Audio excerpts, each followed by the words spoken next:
عالمی شہرت یافتہ عالم دین سرکار آیت-اللہ مولانا عقیل القروی صاحب قبلہ تشریف لا چکے ہیں۔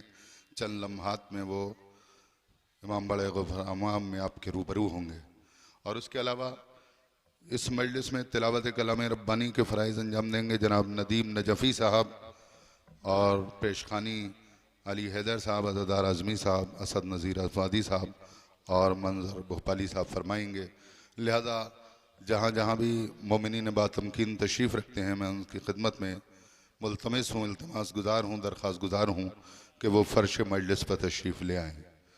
حضرات، جیسا کہ ہمارے یہاں یہ سلسلہ ہے کہ ہمارا کوئی بھی پروگرام تلاوت کلام ربانی سے شروع ہوتا ہے، لہذا مجلس کا آغاز بھی تلاوت کلام ربانی سے ہوگا، اور ندیم نجفی صاحب تشریف لا چکے ہیں۔ ابھی چند لمحوں میں وہ آپ کے روبرو ہوں گے اور مجلس کا آغاز ہوگا۔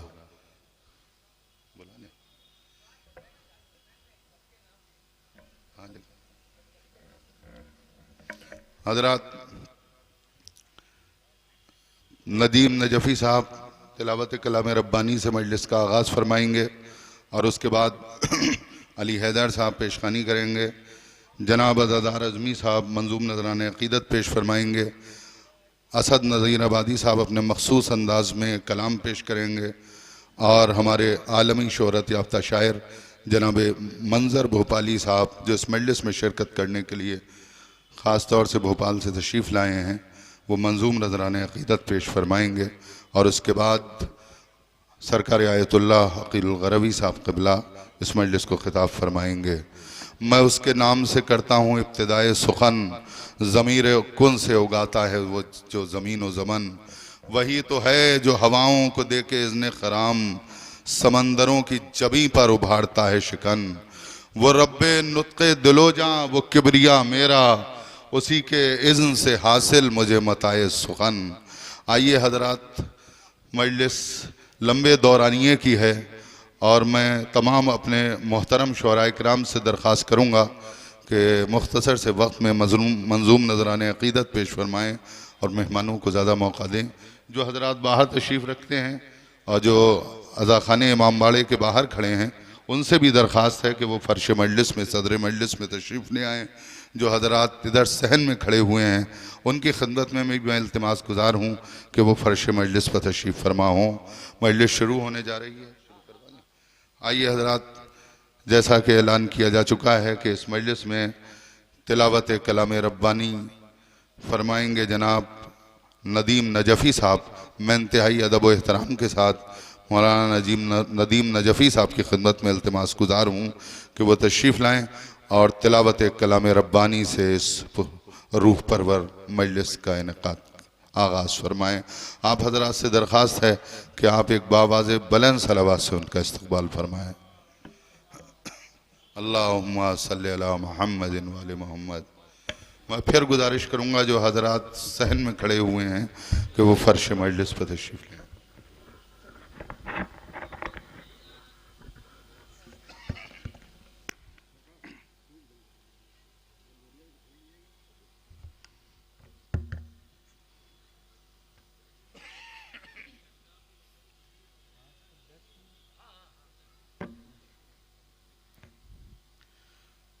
اللهم صل على محمد وآل محمد. أعوذ بالله من الشيطان اللعين الرجيم.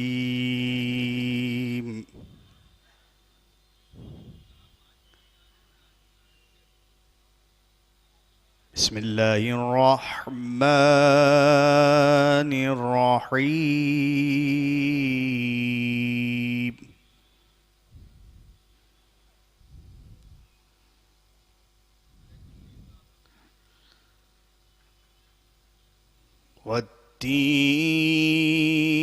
والتين والزيتون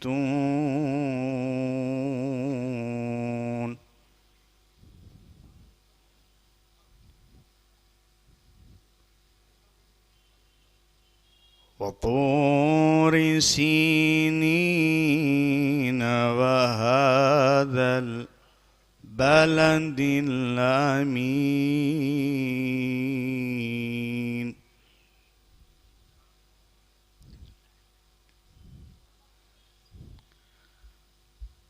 لقد خلقنا الإنسان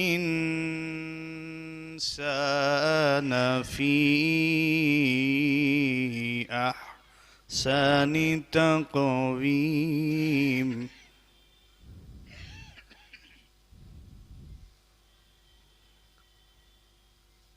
ثم رددناه أسفل سافلين إلا الذين آمنوا وعملوا الصالحات فلهم أجر غير ممنون.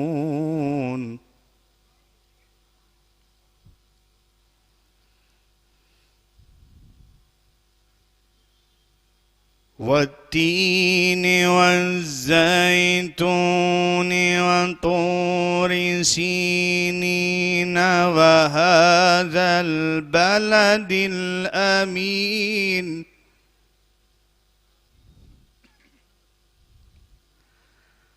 لقد خلقنا الإنسان في أحسن تقويم.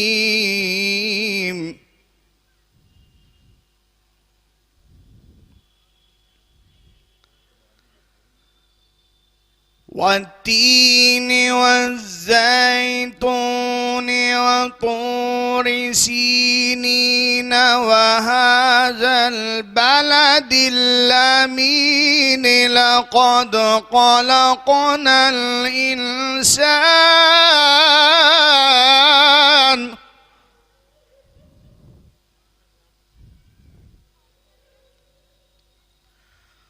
والتين والزيتون وطور سينين وهذا البلد الأمين.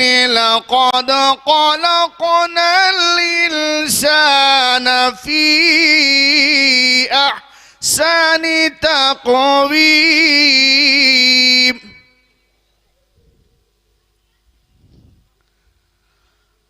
ثم رددناه أسفل سافلين إلا الذين آمنوا وعملوا الصالحات فلهم أجر غير ممنون.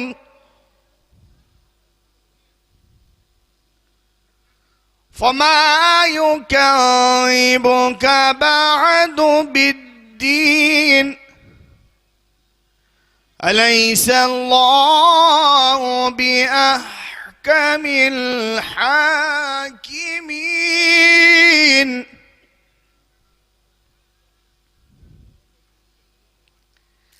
بسم الله الرحمن الرحيم.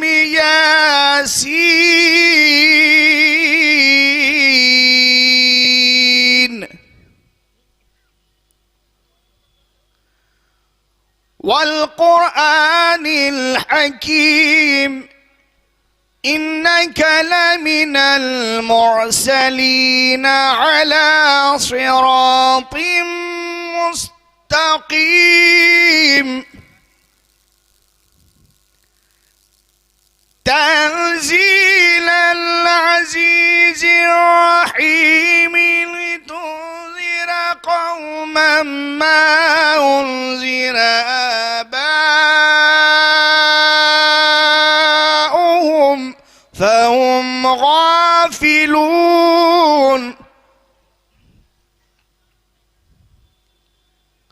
لقد حق القول على أكثرهم فهم لا يؤمنون.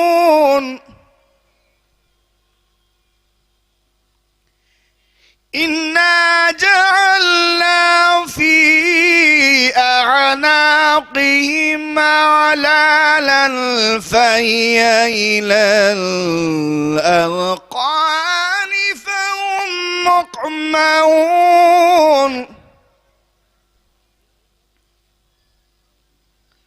وجعلنا من بين أيديهم سدا ومن خلفهم سدا فأغشيناهم فهم لا يبصرون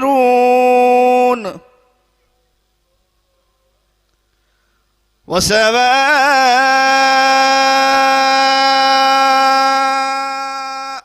عليهم أنذرتهم أم لم تنذرهم لا يؤمنون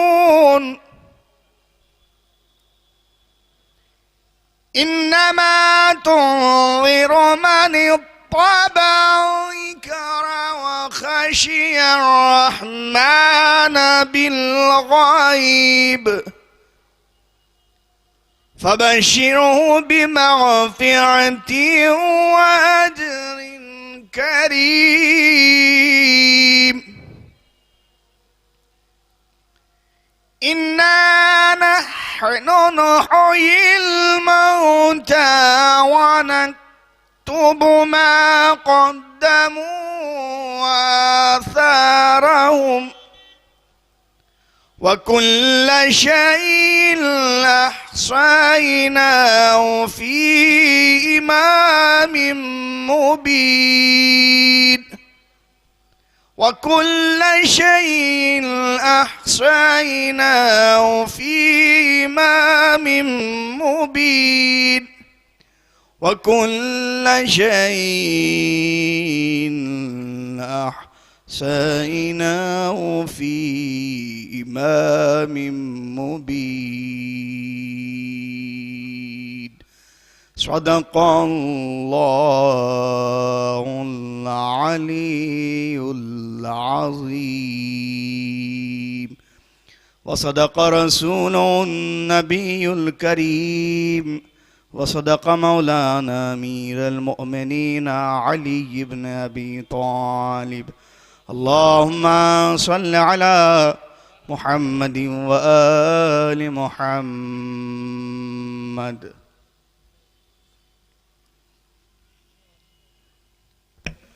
حضرات جناب مولانا ندیم نجفی صاحب تلاوت کلام ربانی فرما رہے تھے اور انہوں نے بہت ہی خوبصورت لہن میں تلاوت کلام ربانی سے اس مجلس کا آغاز کیا.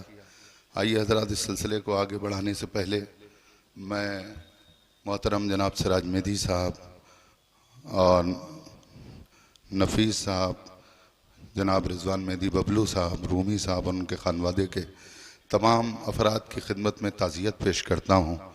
اجالا ڈھلنا تو ہر شام کا مقدر ہے، اجالا شام سے پہلے ڈھلے تو کلتا ہے. لیکن یہ بات صحیح ہے، یہ ایک حقیقت ہے کہ موت و حیات کا اختیار اس رب اکبر کے ہاتھ میں ہے، وہ جس کو جب چاہے بلائے. لیکن مسئلہ یہ ہے، بات یہ ہے کہ زندگی کتنی بھی ملی ہو، بامقصد زندگی گزاری یا نہیں. اگر زندگی بے مقصد ہے تو سینکڑوں سال کی بیکار ہے، اگر زندگی بامقصد ہے تو 6 مہینے کی زندگی بھی صدیوں کے اوپر بھاری ہو جایا کرتی ہے. آئیے اس سلسلے کو آگے بڑھاتے ہیں اور اس مجلس میں شرکت کے لیے تمام سیاسی اور سماجی اور ثقافتی شخصیات تشریف لا چکی ہیں. تمام شعراء کرام، دانشوران قوم و ملت یہاں تشریف رکھتے ہیں. آئیے اس سلسلے کو آگے بڑھایا جائے اور اس کے لیے میں انتہائی ادب و احترام کے ساتھ گزارش گزار ہوں جناب محترم علی حیدر صاحب کی خدمت میں کہ وہ تشریف لائیں اور منظوم نذران عقیدت پیش فرمائیں. آپ حضرات سے درخواست ہے کہ ایک بآواز بلند صلوات سے ان کا استقبال کریں. پھر میں درخواست کروں گا کہ جو حضرات اطراف میں کھڑے ہوئے ہیں وہ صدر مجلس میں تشریف لے آئیں. ہماری مجلس کی تہذیب اور ہماری مجلس کی ثقافت یہی ہے کہ صدر مجلس میں بیٹھ کے ہم پرسہ پیش کرتے ہیں. سب سے پہلے میں گزارش گزار ہوں، ایک بار سولہ حمد اور 3 مرتبہ سورہ توحید کی تلاوت فرما کے مرحوم و مغفور جناب عباس مہدی مرحوم ابن احمد مہدی مرحوم کی روح کو ایصال کر دیں.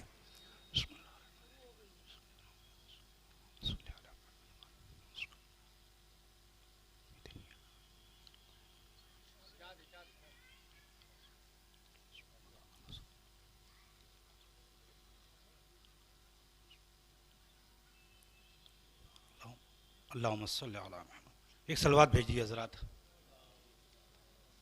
ایک مطلع 4-6-7 شعر ہیں تعزیتی بطور خاص حضور سماعت فرمائیں کہ فرشتوں کی جہاں پر رہ گزر ہے، فرشتوں کی جہاں پر رہ گزر ہے، وہیں عباس مہندی کا سفر ہے.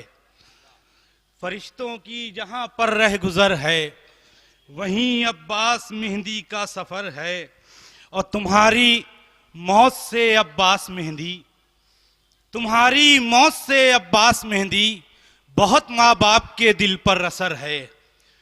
تمہاری موت سے عباس مہندی بہت ماں باپ کے دل پر اثر ہے. یہاں شعر پیش کر رہا ہوں بطور خاص، دیکھیے گا کہ نماز شب کے بھی پابند تھے تم، نماز شب کے بھی پابند تھے تم، تمہارے واسطے جنت میں گھر ہے.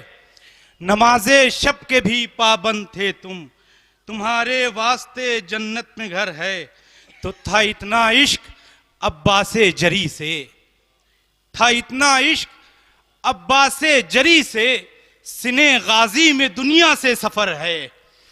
تھا اتنا عشق عباس جری سے، سنے غازی میں دنیا سے سفر ہے. یہ بھی شعر دیکھیے گا کہ چلے آئے ہیں خود مولا لحد میں، چلے آئے ہیں خود مولا لحد میں، تمہارا عشق کتنا معتبر ہے.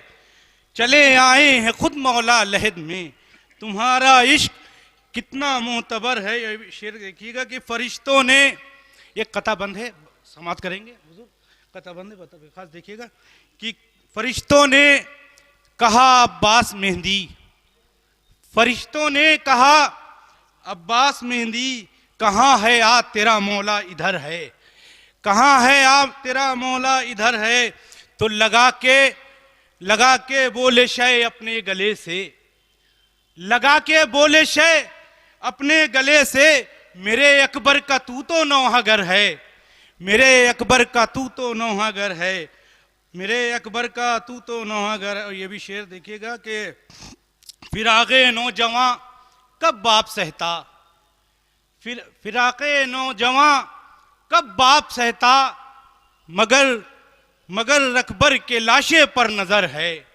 فراق نوجواں کب باپ سہتا، فراق نوجواں کب باپ سہتا، مگر اکبر کے لاشے پر نظر. اور یہ مقطع سماعت کریں گے کہ بچھڑنے سے ہوئی ہے غیر حالت، بچھڑنے سے ہوئی ہے غیر حالت، کہاں قابو میں حیدر کا جگر ہے.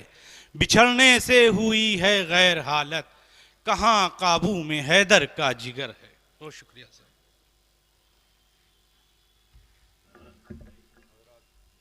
جناب مولانا علی حیدر صاحب منظوم نذران عقیدت اور شاعری کے ذریعے سے اپنے تاثرات پیش کر رہے تھے، اور مرحوم کے اوصاف حمیدہ کی طرف انہوں نے اشارہ کیا کہ نماز شب کبھی پابند تھے. پروردگار نے اس مرحوم کو جوار معصومین میں جگہ عنایت فرمائے. اور میں ایک بار پھر محمد بھائی، سراج بھائی، فہمی بھائی، نفیس بھائی اور رضوان مہدی ببلو صاحب اور رومی بھائی، ان تمام حضرات کی خدمت میں تعزیت اور کلمات تسلیت پیش کرتا ہوں. تقریباً تمام افراد آ چکے ہیں. عالمی شہرت یافتہ شاعر جناب منظر بھوپالی صاحب بھی یہاں تشریف لا چکے ہیں، اور اس کے علاوہ سرکار آیت اللہ مولانا عقیل القربی صاحب بھی چند لمحات میں آپ کے روبرو ہوں گے. میں پھر التماس گزار ہوں جو حضرات باہر، نایاب بھائی آپ صدر مجلس میں تشریف لے آئیں، جناب نایاب ہلوری صاحب بھی دیکھیے یہاں تشریف لے آئے ہیں. آئیے، چونکہ وقت بہت کم ہے اور ہمیں سرکار آیت اللہ مولانا عقیل القربی صاحب کو سننا ہے، لہٰذا میں پھر شعراء سے درخواست کروں گا کہ وہ اپنے مختصر سے وقت میں اپنے تاثرات پیش کر دیں، منظوم نذرانہ پیش کر دیں۔ آئیے اس کے بعد میں انتہائی ادب و احترام کے ساتھ گزار ہوں جناب عزادار اعظمی صاحب کی خدمت میں، لیکن مجھے ان کے 2-3 شعر یاد آ رہے ہیں، میں آپ کی خدمت میں پیش کیے دے رہا ہوں۔ عباس ہیں حسین کے لشکر کی زندگی، عباس ہیں حسین کے لشکر کی زندگی، جیسے علی ہیں خانہ داور کی زندگی۔ اڑ جا رہا ہے خیمہ شبیر کی طرف، آئینہ بننے والی ہے پتھر کی زندگی۔ اڑ جا رہا ہے خیمہ شبیر کی طرف، آئینہ بننے والی ہے پتھر کی زندگی۔ اور کل تک کھنڈر تھا آج محل میں بدل گیا، کل تک کھنڈر تھا آج محل میں بدل گیا، فرش عزا بڑھاتا رہا گھر کی زندگی، فرش عزا بڑھاتا رہا گھر کی زندگی۔ اور پھیلی تو کل رسولوں میں تقسیم ہو گئی، پھیلی تو کل رسولوں میں تقسیم ہو گئی، کہنے کو 6 مہینے تھی اصغر کی زندگی، کہنے کو 6 مہینے تھی اصغر کی زندگی۔ آئیے حضرات ان اشعار کے سائے میں میں جناب عزادار اعظمی صاحب کی خدمت میں التماس گزار ہوں کہ وہ تشریف لائیں اور منظوم نذرانہ عقیدت پیش فرمائیں۔ آپ حضرات ایک بآواز بلند صلوات سے ان کا استقبال۔ ایک مطلع 4-5 شعر جو 40ویں میں پڑھا تھا اس کی فرمائش ہے، ادا کیے گا۔ آنکھوں کو اشک غم سے بھگا کر چلے گئے، آنکھوں کو اشک غم سے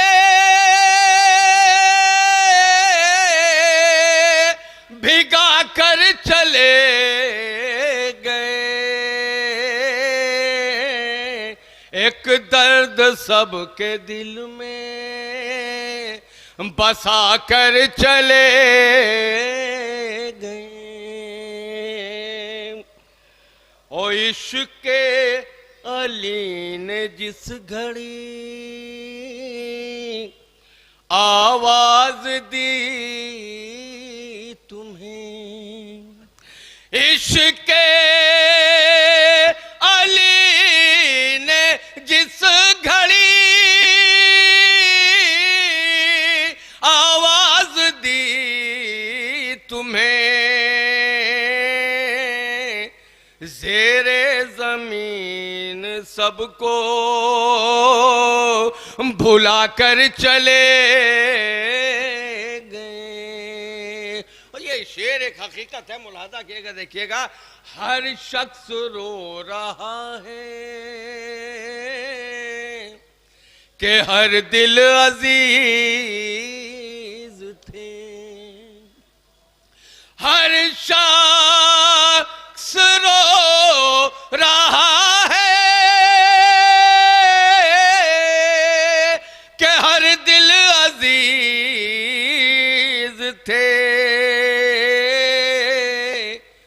گلشن محبتوں کا سجا کر چلے گئے، گلشن محبتوں کا سجا کر چلے گئے۔ اور ساحل جو ہو سکے تو بتا دو یہ باپ کو، ساحل جو ہو سکے تو بتا دو یہ باپ کو، کیوں ماں کو اپنے غم میں رلا کر چلے گئے، کیوں ماں کو اپنے غم میں۔ اور یہ آخری شعر، چلتے تھے ہاتھ تھام کے جو بھائیوں کے ساتھ، چلتے تھے ہاتھ تھام کے جو بھائی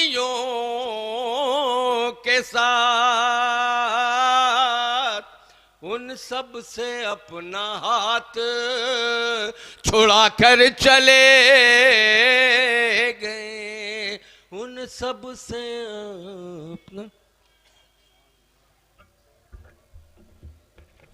حضرات جناب عزادار عظمی صاحب منظوم نذران عقیدت پیش فرما رہے تھے. آئیے اس سلسلے کو آگے بڑھایا جائے. اور بڑے ہی خوبصورت انداز سے انہوں نے مرحوم کے سلسلے میں تاثرات پیش کیے. اور میں یہ عرض کرنا چاہتا ہوں کہ اس وقت مرحوم ساحل کے والدین نفیس بھائی اور ان کی والدہ ظاہر سی بات ہے غمزدہ ہیں، دل ٹوٹا ہوا ہے. مجھے کسی شاعر کا ایک شعر یاد آ رہا ہے، وہ تو کہیے ذکر اکبر سے بہل جاتا ہے دل، وہ تو کہیے ذکر اکبر سے بہل جاتا ہے دل، ورنہ پھٹ جاتا کلیجہ نوجوان کی موت پر. لیکن ہمیں اس وقت جہاں پوری طرح سے آگ برس رہی ہے، اس ملک کے جیالوں اور نوجوانوں کی طرف دیکھنا چاہیے جو شہادتیں پیش کر رہے ہیں، اور ان کی مائیں کس طرح سے مبارکباد قبول کر رہی ہیں اور کہہ رہی ہیں ایک نہیں، اگر ہمارے سینکڑوں بیٹے ہوتے تو ہم اسی انداز سے اس تحریک پر قربان کر دیتے. دنیا عجیب انداز سے اس وقت تحقیق کر رہی ہے. رہبر معظم لیکن وہ قوم جب اس نے آنسوؤں کو اسلحہ بنا کیا تو آج دنیا کچھ اور ہی محسوس کر رہی ہے. کسی شاعر نے کہا تھا کہ سمجھ رہا تھا زمانہ یہ قوم گریہ کنا، رہین شیون و ماتم اسیر وہم و گما، نہ تیغ اٹھے گی اس سے نہ اٹھ سکے گی کما، بھلا یہ قوم کہاں اور انقلاب کہاں، مگر اٹھی تو ستم کا زجاج پھینک دیا، اتار کر سر باطل سے تاج پھینک دیا، اتار کر سر باطل سے تاج پھینک دیا. ہمارا تعلق بھی اسی مکتب سے ہے، ہمارا تعلق بھی اسی حسینیت سے ہے، ہمارا تعلق بھی اسی تحریک سے ہے، ہمارا تعلق بھی اسی مرکز سے ہے جہاں شہادتیں پیش کر کے مبارکباد قبول کی جاتی ہے. صرف لوگوں کو خوش ہونے کے لیے آنسو نہیں بہائے جاتے ہیں. ہاں ہم غمزدہ ہوتے ہیں تو آنسو بھی بہا لیتے ہیں، لیکن اس کے بعد جب ہم کربلا کی طرف دیکھتے ہیں تو ہمارے تمام آنسو کربلا کے نام، تمام گریہ کربلا کے نام. آئیے حضرات اس سلسلے کو اور آگے بڑھایا جائے. وقت سید علی صاحب کا ایک مسدس کا ایک بند میں آپ کی خدمت میں پیش کر کے میں منظر صاحب کو دعوت سخن دینا چاہتا ہوں کہ اپنی جنگوں کا بڑا شور مچانے والے، اپنی جنگوں کا بڑا شور مچانے والے، یعنی بے وجہ کا طوفان اٹھانے والے اور ساحل پر سفینوں کو جلانے والے، ایسا کرتے نہیں حیدر کے گھر آنے والے. اپنی جنگوں کا بڑا شور مچانے والے اور ساحل پر سفینوں کو جلانے والے، ایسا کرتے نہیں حیدر کے گھرانے والے. اپنے پروانوں سے جب عہد وفا لیتے ہیں، تمام سیاسی شخصیتوں کی نظر، اپنے پروانوں سے جب عہد وفا لیتے ہیں، شمع گل کرتے ہیں بیعت کو اٹھا لیتے ہیں، شمع گل کرتے ہیں بیعت کو اٹھا لیتے ہیں. آئیے حضرات اس ایک بند کے ساتھ میں انتہائی ادب و احترام کے ساتھ التماس گزار ہوں عالمی شہرت یافتہ شاعر جناب منظر بھوپالی صاحب کی خدمت میں کہ وہ تشریف لائیں اور منظوم نذران عقیدت پیش فرمائیں. آپ حضرات سے درخواست ہے ایک بآواز بلند صلوات ارشاد فرمانا.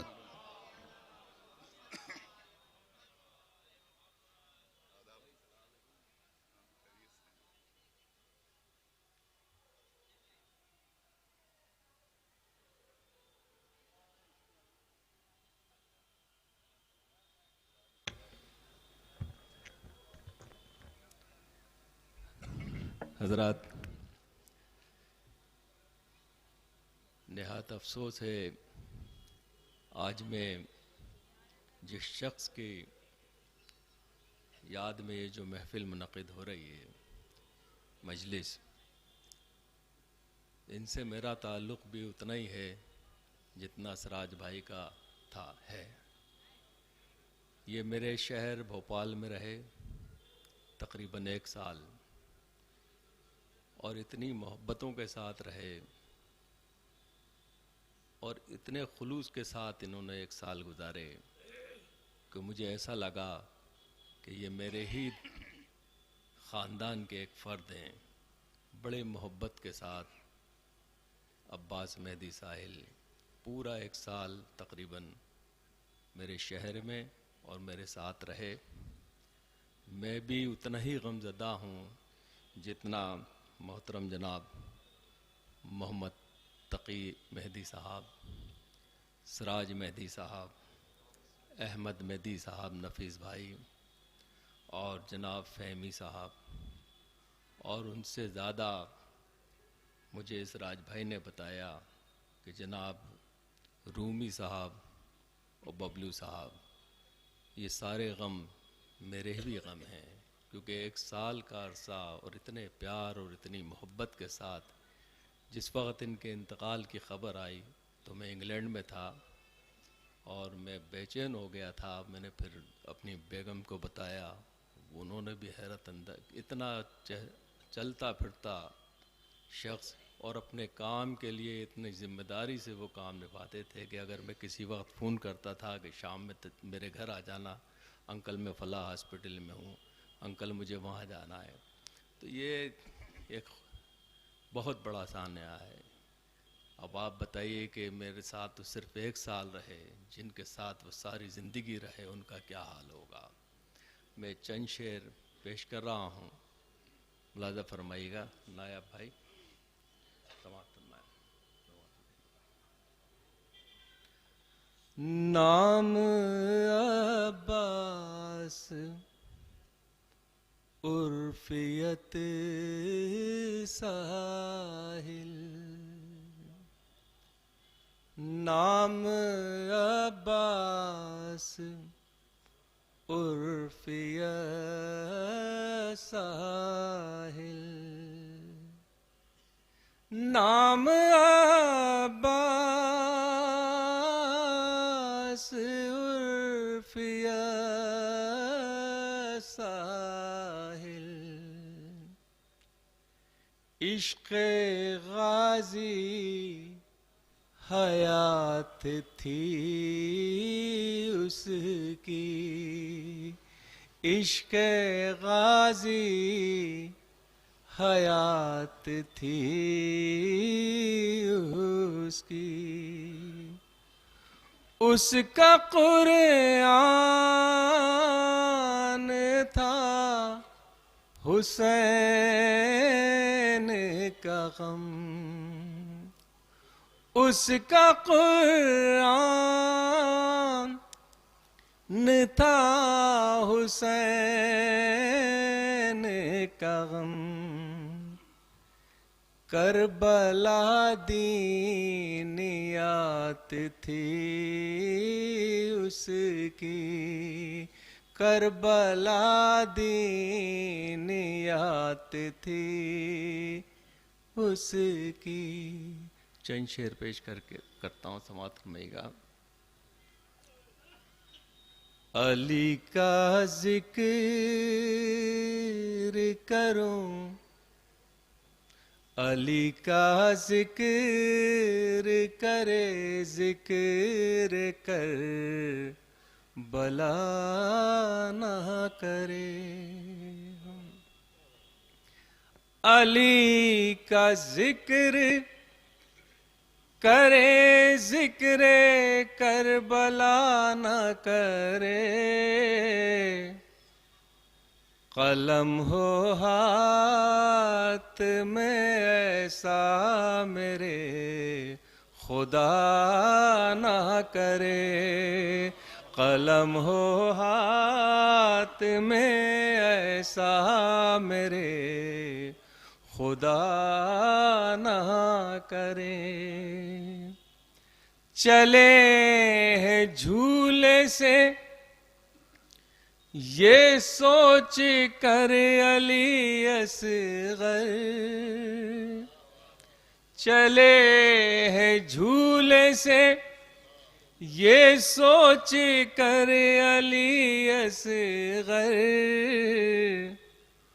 وہ وار کرنا ہے جو کوئی دوسرا نہ کر، وہ وار کرنا ہے جو کوئی دوسرا نہ کرے. حیات جس کو ہے، حیات جس کو ہے، پیاری اجل نے بڑھ کے کہا، حیات جس کو ہے، پیاری اجل نے بڑھ کے کہا،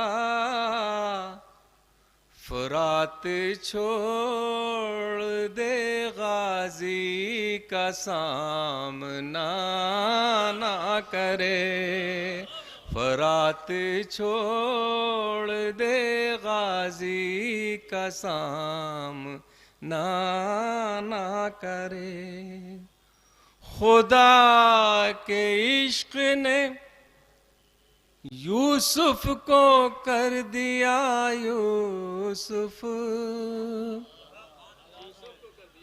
خدا کے عشق نے یوسف کو کر دیا یوسف، علی کا عشق ہمیں کیسے آئینہ نہ کرے، علی کا عشق ہمیں کیسے آئینہ نہ کرے، نصیریوں کے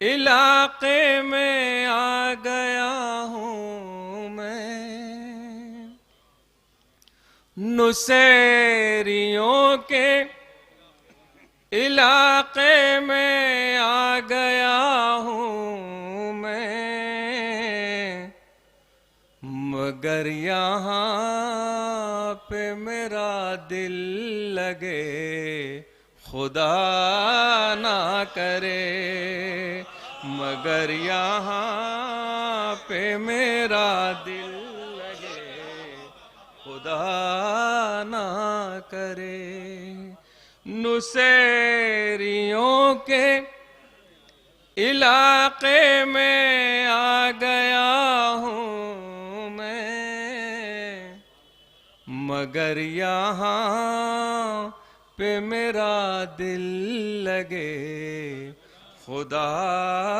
نہ کرے، جو شخص کر نہیں سکتا ہے ماتم شبیر، جو شخص کر نہیں سکتا ہے ماتم شبیر، وہ اپنے ہاتھ اٹھا کر کبھی دعا نہ کرے، وہ اپنے ہاتھ اٹھا کر کبھی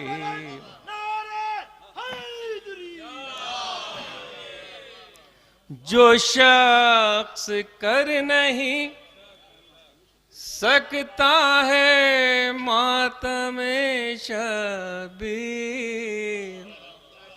وہ اپنے ہاتھ اٹھا کر کبھی دعا نہ کرے، وہ اپنے ہاتھ اٹھا کر کبھی دعا نہ کرے۔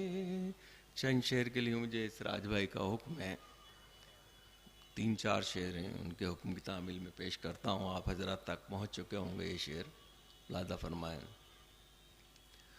وفا کے سامنے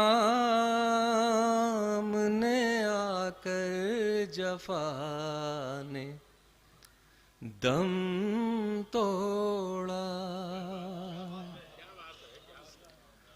وفا کے سامنے آ کر جفا نے دم توڑا، یہ کربلا ہے یہاں ہر بلا نے دم توڑا، یہ کربلا ہے یہاں ہر بلا نے دم توڑا، وفا کے سامنے آ کر جفا نے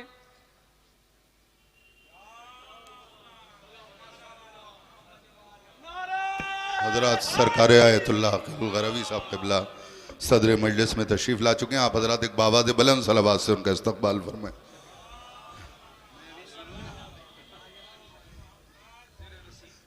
ایک بآواز بلند صلوات ارشاد فرما دیں.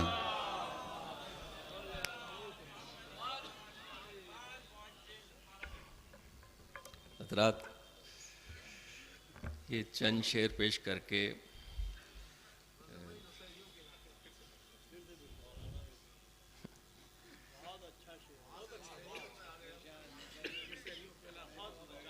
میں بھی حاضر ہوا تھا تو آپ شاید عمرے پہ تشریف لے گئے تھے انگلینڈ میں. باقی تمام حضرات سے میری ملاقات ہوئی. میری خواہش تھی کہ آپ سے بھی سلام کرنے حاضر ہوں، مگر میری بد نصیبی کہ وہاں تو میں نہیں مل پایا، مگر یہ خوش نصیبی کہ آپ یہاں مجھے یہاں سلام کرنے کا مجھے موقع ملا. بہت شکریہ. ملاحظہ فرمائے گا کچھ شعر کے لیے حکم ہے.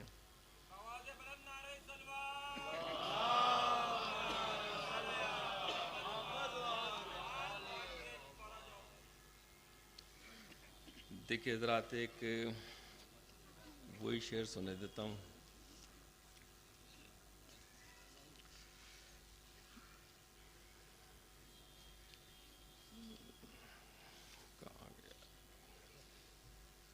علی کا ذکر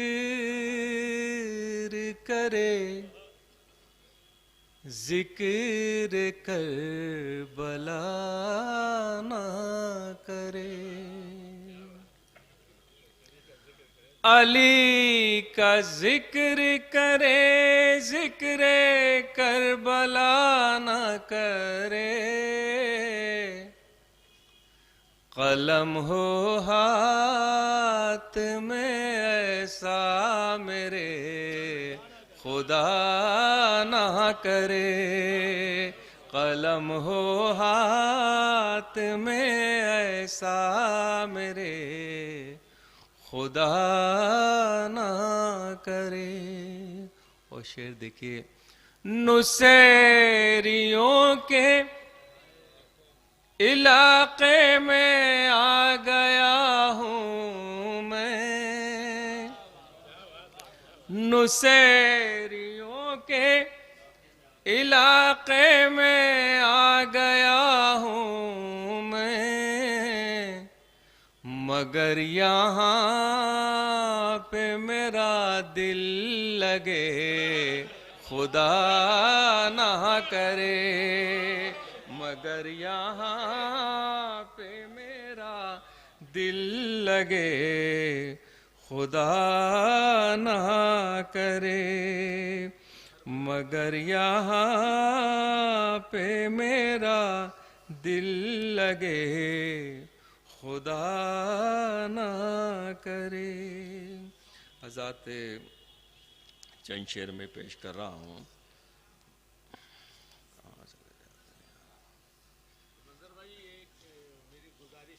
جی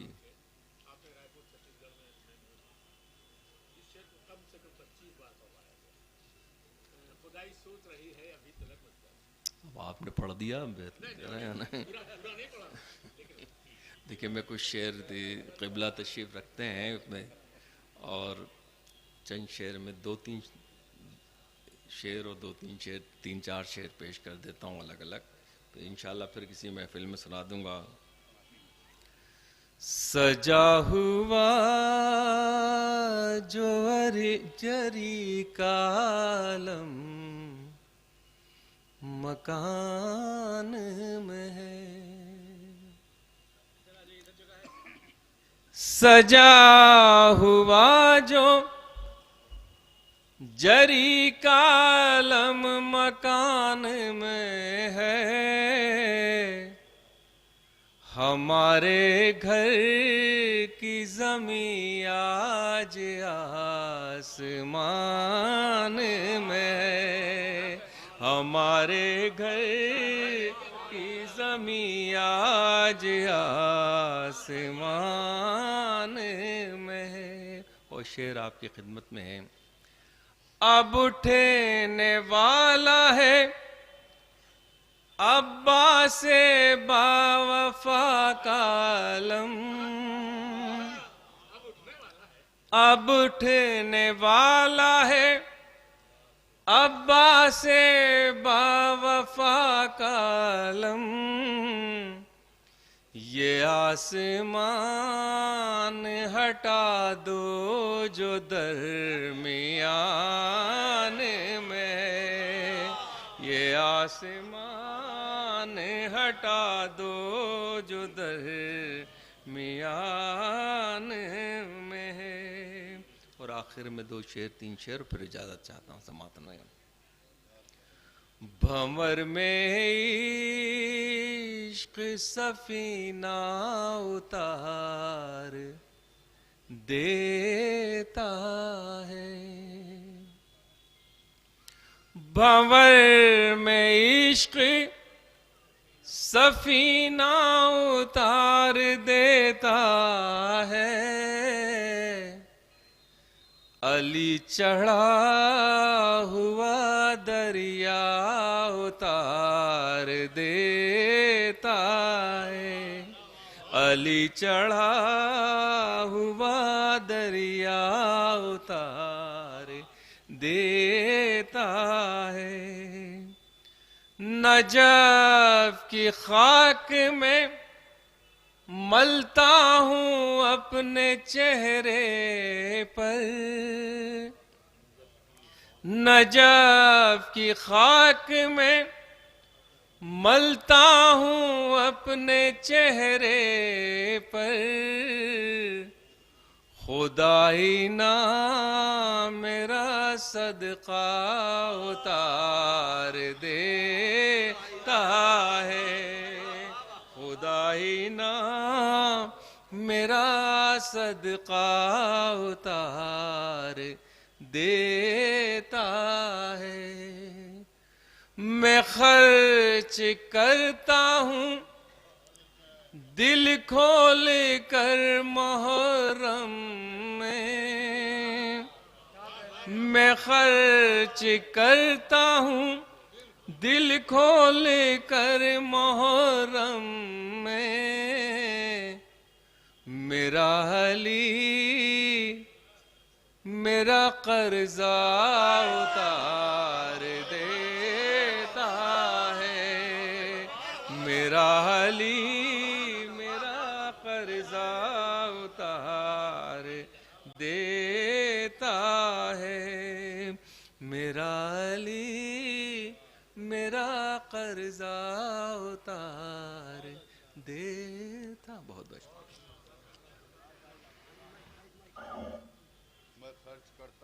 دل کھول کر محرم میں. میرا علی میرا خرچہ اتار دیتا ہے. میرا علی میرا قرضہ اتار دیتا ہے. جناب منظر بھوپالی صاحب منظوم نذران عقیدت پیش فرما رہے تھے. حضرات سرکار آیت اللہ عقیل الغروی صاحب قبلہ تشریف لا چکے ہیں. جو حضرات صحن میں تشریف رکھتے ہیں یا پیچھے کھڑے ہوئے ہیں ان سے درخواست ہے کہ وہ صدر مجلس میں تشریف لے آئیں. آئیے اس سلسلے کو آگے بڑھایا جائے. میں آپ کے سامنے عرض کروں سرکار کی خطابت میں تہذیب نفس، تدبیر منزل، فلسفہ یقینیات اور وہ تمام چیزوں کے ساتھ ساتھ جو ادبی پیرایا ہوتا ہے وہ اس کی ایک الگ ہی کیفیت ہوتی ہے. اور یہ بات میں نے اس وجہ سے عرض کی کہ یہاں شعراء کرام تشریف فرما ہیں، عالمی شہرت یافتہ شعراء تشریف فرما ہیں. اور میں اہل لکھنؤ کے گوش گزار کروں کہ برطانیہ کی برفیلی وادیوں میں سرکار نے باقاعدہ نوجوان نسل کی تربیت کی ہے اور عروضی قدروں کو ملحوظ خاطر کرتے ہوئے ملحوظ خاطر رکھتے ہوئے نوجوانوں کی ایک ٹیم ہے، ایک تنظیم ہے، ایک انجمن ہے جو اس وقت ماشاءاللہ شاعری کر رہی ہے. اور اس قدر خوشی ہوتی ہے وہاں اس کیفیت کو دیکھ کے کہ اردو کی نئی بستیاں باقاعدہ آباد ہوتی جا رہی ہیں. آئیے حضرات میں آپ کے سامنے عرض کروں اس وقت نظریہ ولایت فقیہ رہبر معظم ہمارے درمیان نہیں ہیں، لیکن نظریہ ولایت فقی ہماری قوم کو سنبھالے ہوئے ہے، کیونکہ ولایت فقی کا نظریہ ایک تہذیب ہے، ایک تحریک ہے، ایک قوت ہے، ایک طاقت ہے، ایک استقامت ہے، ایک مرکز ہے، ایک روشنی ہے۔ میں نے اپنے ایک مضمون میں بھی لکھا تھا اور میں پھر آپ کے سامنے عرض کر دوں کہ سرکار نے آج سے تقریباً 20 برس پہلے عظیم مجالس کے درمیان اسی ممبر سے ولایت فقی کے حوالے سے اس وقت تقریر کی تھی، اور تمام اساتذہ یہاں تشریف فرما تھے، عزا خانہ چھلک رہا تھا علماء سے، اور مجھے یاد ہے اس وقت سرکار استاذ الاساتذہ مولانا محمد شاکر صاحب قبلہ امروہوی تشریف لائے اور مولانا سے مل کے ان سے یہ کہا کہ میں نظریہ ولایت فقی کا قائل نہیں تھا، لیکن آپ نے جو آج بیان کیا ہے آج کے بعد سے میں نظریہ ولایت فقی کا قائل ہوں۔ آئیے حضرات، اس طرح کی خطابت جب آپ تشریف لاتے ہیں تو سننے کو ملتی ہے، لیکن ہاں میں ساحل مرحوم کے حوالے سے کہوں، میں نے خود دیکھا ہے، ابھی منظر بھائی ذکر کر رہے تھے، جب وہ رضوان مہدی ببلو صاحب کے دولت قدے پر سرکار تشریف رکھتے تھے تو وہ مرحوم خاموشیوں سے تنہائیوں میں عرفانیات پر گفتگو کرتا تھا، اور مجھے یقین ہے جو نماز شب کا پابند رہا ہو، کس طرح سے وہ عرفانی فلسفے پر سرکار سے بہت سی معلومات حاصل کرتا تھا، اور شب کی تنہائیوں میں پروردگار سے، اپنے خدا سے، اپنے رب سے گفتگو کیا کرتا تھا۔ ہمارے نوجوانوں کی یہی شان ہوتی ہے۔ میں صرف ایک شعر پڑھنا چاہتا ہوں سردار ضیاء مرحوم کا۔ سردار ضیاء نے کہا تھا کہ کچھ دیر جسم و جاں میں بڑی کشمکش رہی، کچھ دیر جسم و جاں میں بڑی کشمکش رہی، پھر میں قفس کی قید سے آزاد ہو گیا، پھر میں قفس کی قید سے آزاد ہو گیا۔ لیکن ایک بند اور سن لیجئے، حالات حضرات مزازق جس کی اس وقت ضرورت ہے، کہ سمجھ رہا تھا زمانہ یہ قوم گریہ کناں، رہین شیون و ماتم اسیر وہم و گماں، نہ تیغ اٹھے گی اس سے نہ اٹھ سکے گی کماں، بھلا یہ قوم کہاں اور انقلاب کہاں، مگر اٹھی تو ستم کا زجاج پھینک دیا، اتار کر سر باطل سے تاج پھینک دیا، اتار کر سر باطل سے تاج پھینک دیا۔ سرکار جب تشریف لاتے ہیں اور خطابت کی گرہیں کھلتی ہیں تو یقینیات میں اضافہ ہوتا ہے۔ آئیے میں آپ تمام حضرات کی طرف سے انتہائی ادب و احترام کے ساتھ حرف التماس لے کے سرکار کی خدمت میں حاضر ہونا چاہتا ہوں کہ وہ تشریف لائیں اور مجلس خطاب فرمائیں۔ آپ حضرات ایک باواز بلند صلوات ارشاد فرمائیں۔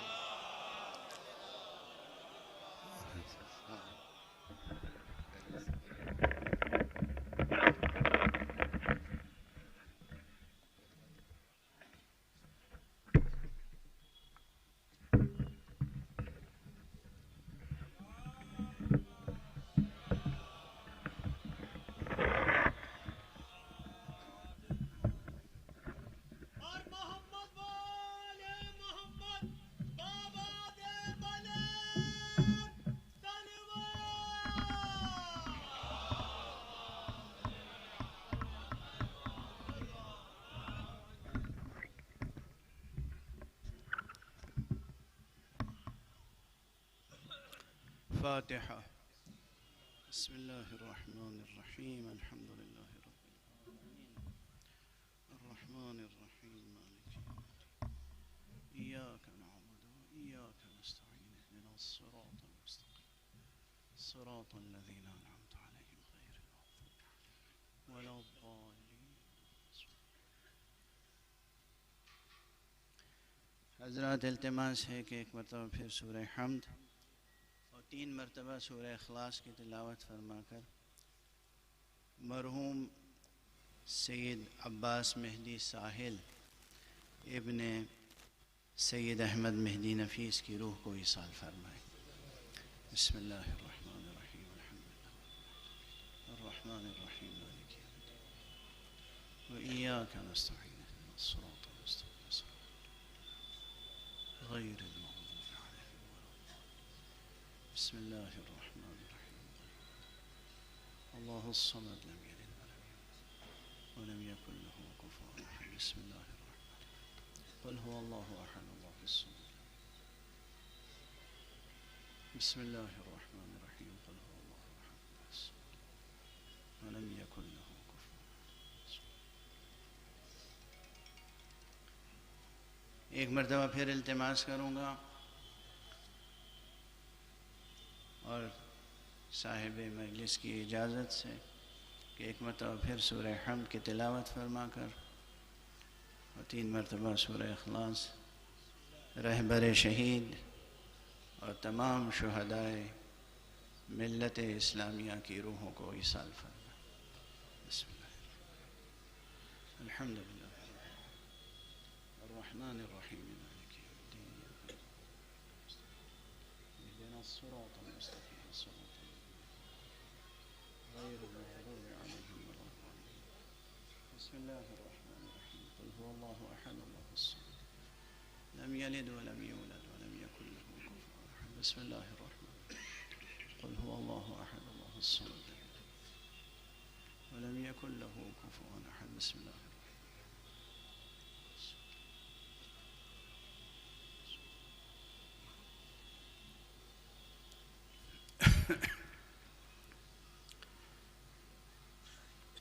اعوذ باللہ من الشیطان الرجیم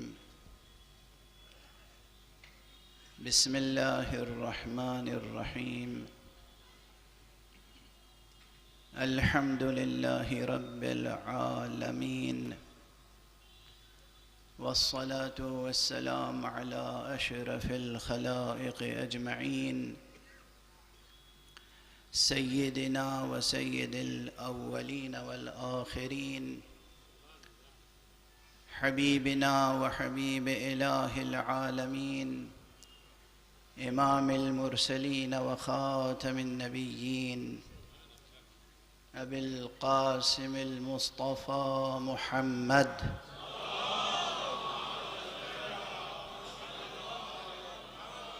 وعلى أهل بيته الطيبين الطاهرين الهداة المهديين المعصومين المظلومين وعلى صحبهم المتقين المخلصين المخلصين واللعنة الدائمة على أعداء الحق والدين أما بعد فقد قال الله تعالى عز اسمه في محكم كتابه ومتقن خطابه بسم الله الرحمن الرحيم وبشر الصابرين الذين إذا أصابتهم مصيبة قالوا إنا لله وإنا إليه راجعون أولئك عليهم صلوات من ربهم ورحمة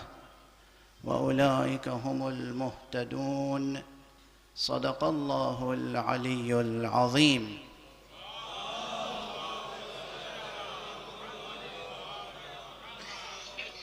ایک اور بلند تر صلوات ارشاد فرمائیں۔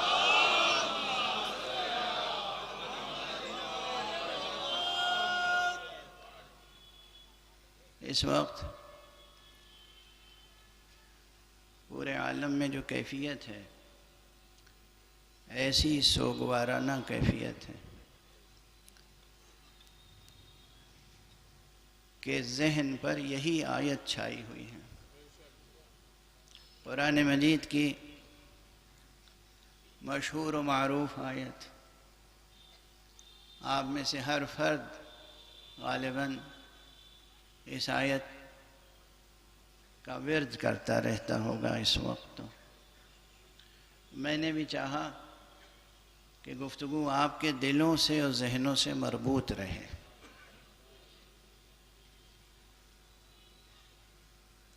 کبھی کبھی بعض حضرات غفلت میں یہ کہہ دیتے ہیں کہ ارے بھائی اس آیت کو تو بہت مجلسیں اس پر ہم سن چکے ہیں۔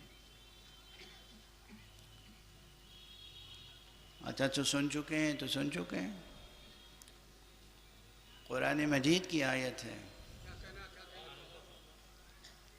قرآن مجید کا کوئی حرف کبھی فرسودہ نہیں ہو سکتا۔ قرآن مجید کے کلمات میں، قرآن مجید کی آیتوں میں جو تازگی ہے، جو طراوت ہے، جو زندگی ہے، اس میں وہ شان اعجاز ہے کہ نہ صرف یہ کہ قرآن خود زندہ ہے بلکہ وہ مردوں کو زندہ کرنے والا ہے۔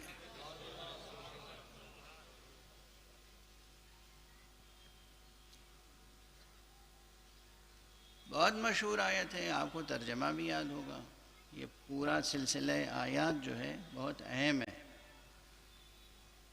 یا ایھا الذین آمنوا استعینوا بالصبر والصلاۃ ان اللہ مع الصابرین۔ اس کے بعد پھر یہ سلسلہ جو یہاں تک پہنچتا ہے، جو میں نے ابھی تلاوت کرنے کا شرف حاصل کیا، وہ عمدن میں نے سورہ مبارکہ بقرہ کی آیت نمبر 155 کا آخری ٹکڑا، پھر آیت نمبر 156 اور آیت نمبر 157، اتنا حصہ میں نے تلاوت کرنے کا شرف حاصل کیا ہے۔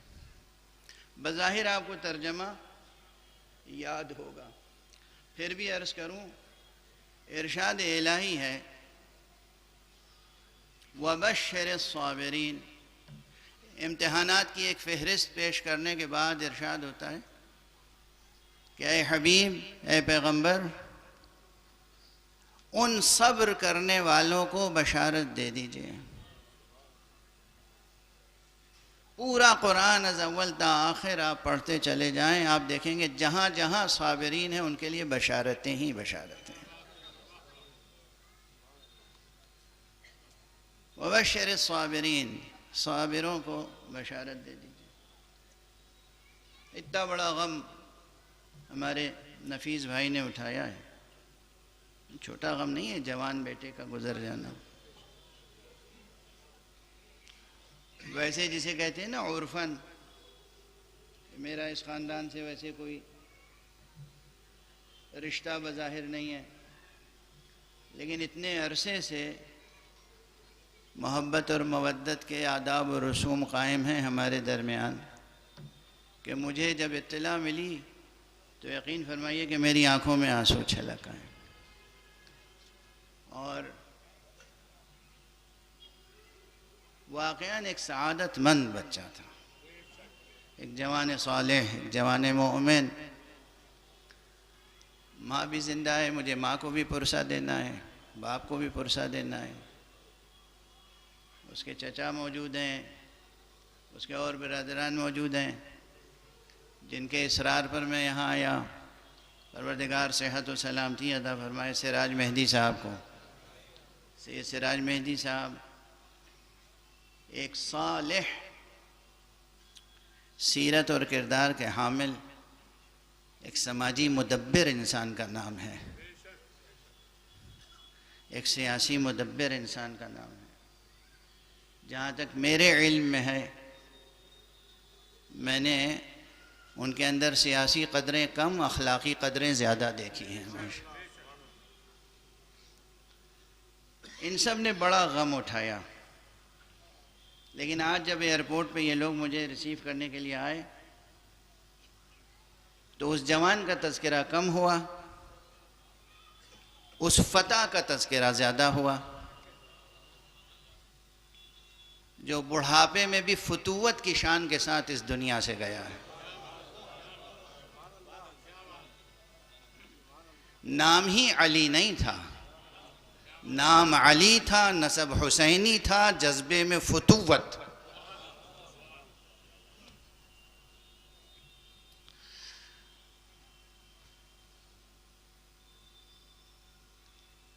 میرا خیال ہے کہ جو کچھ نہایت مبالغے کے ساتھ ہمارے برادر عزیز و مکرم مولانا عاظم صاحب نے فرمایا ہے، اس کے لیے تو میں ان کا ممنون ہوں، اگرچہ وہ سب مبالغے کی باتیں تھیں۔ میں ایک طالب علم ہوں اور بحیثیت طالب علم ہی زندہ رہنا چاہتا ہوں۔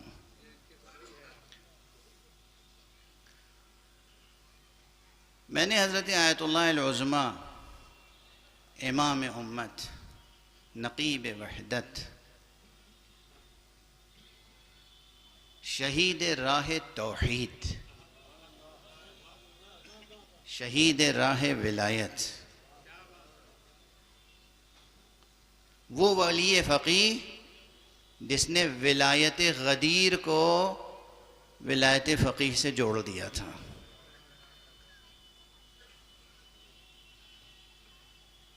اس عظیم المرتبہ شخصیت کی خدمت میں اس فقیر کو کئی مرتبہ باریابی نصیب ہوئی ہے. ایک دو مرتبہ نہیں، کئی مرتبہ خصوصی اور کئی مرتبہ عمومی. اب دنیا کے عام طور پہ جو سیاسی افراد ہوتے ہیں ان کے متعلق اکثر حضرات کا تجربہ یہ ہوگا کہ ان کی شہرت بہت ہوتی ہے، ان کی خوبیاں اشتہاروں میں شائع کی جاتی ہیں، لیکن جب آپ ان سے ملاقات کرتے ہیں تو عموماً ان کا قد گھٹ جاتا ہے. مگر میں اس منبر پر اس حسینیہ غفرہ مآب میں خدا کی قسم کھا کے آپ سے کہہ رہا ہوں، جتنی بار اس مرد بزرگوار سے ملاقات ہوئی ان کا قد اور بلند سے بلند تر ہوتا چلا گیا.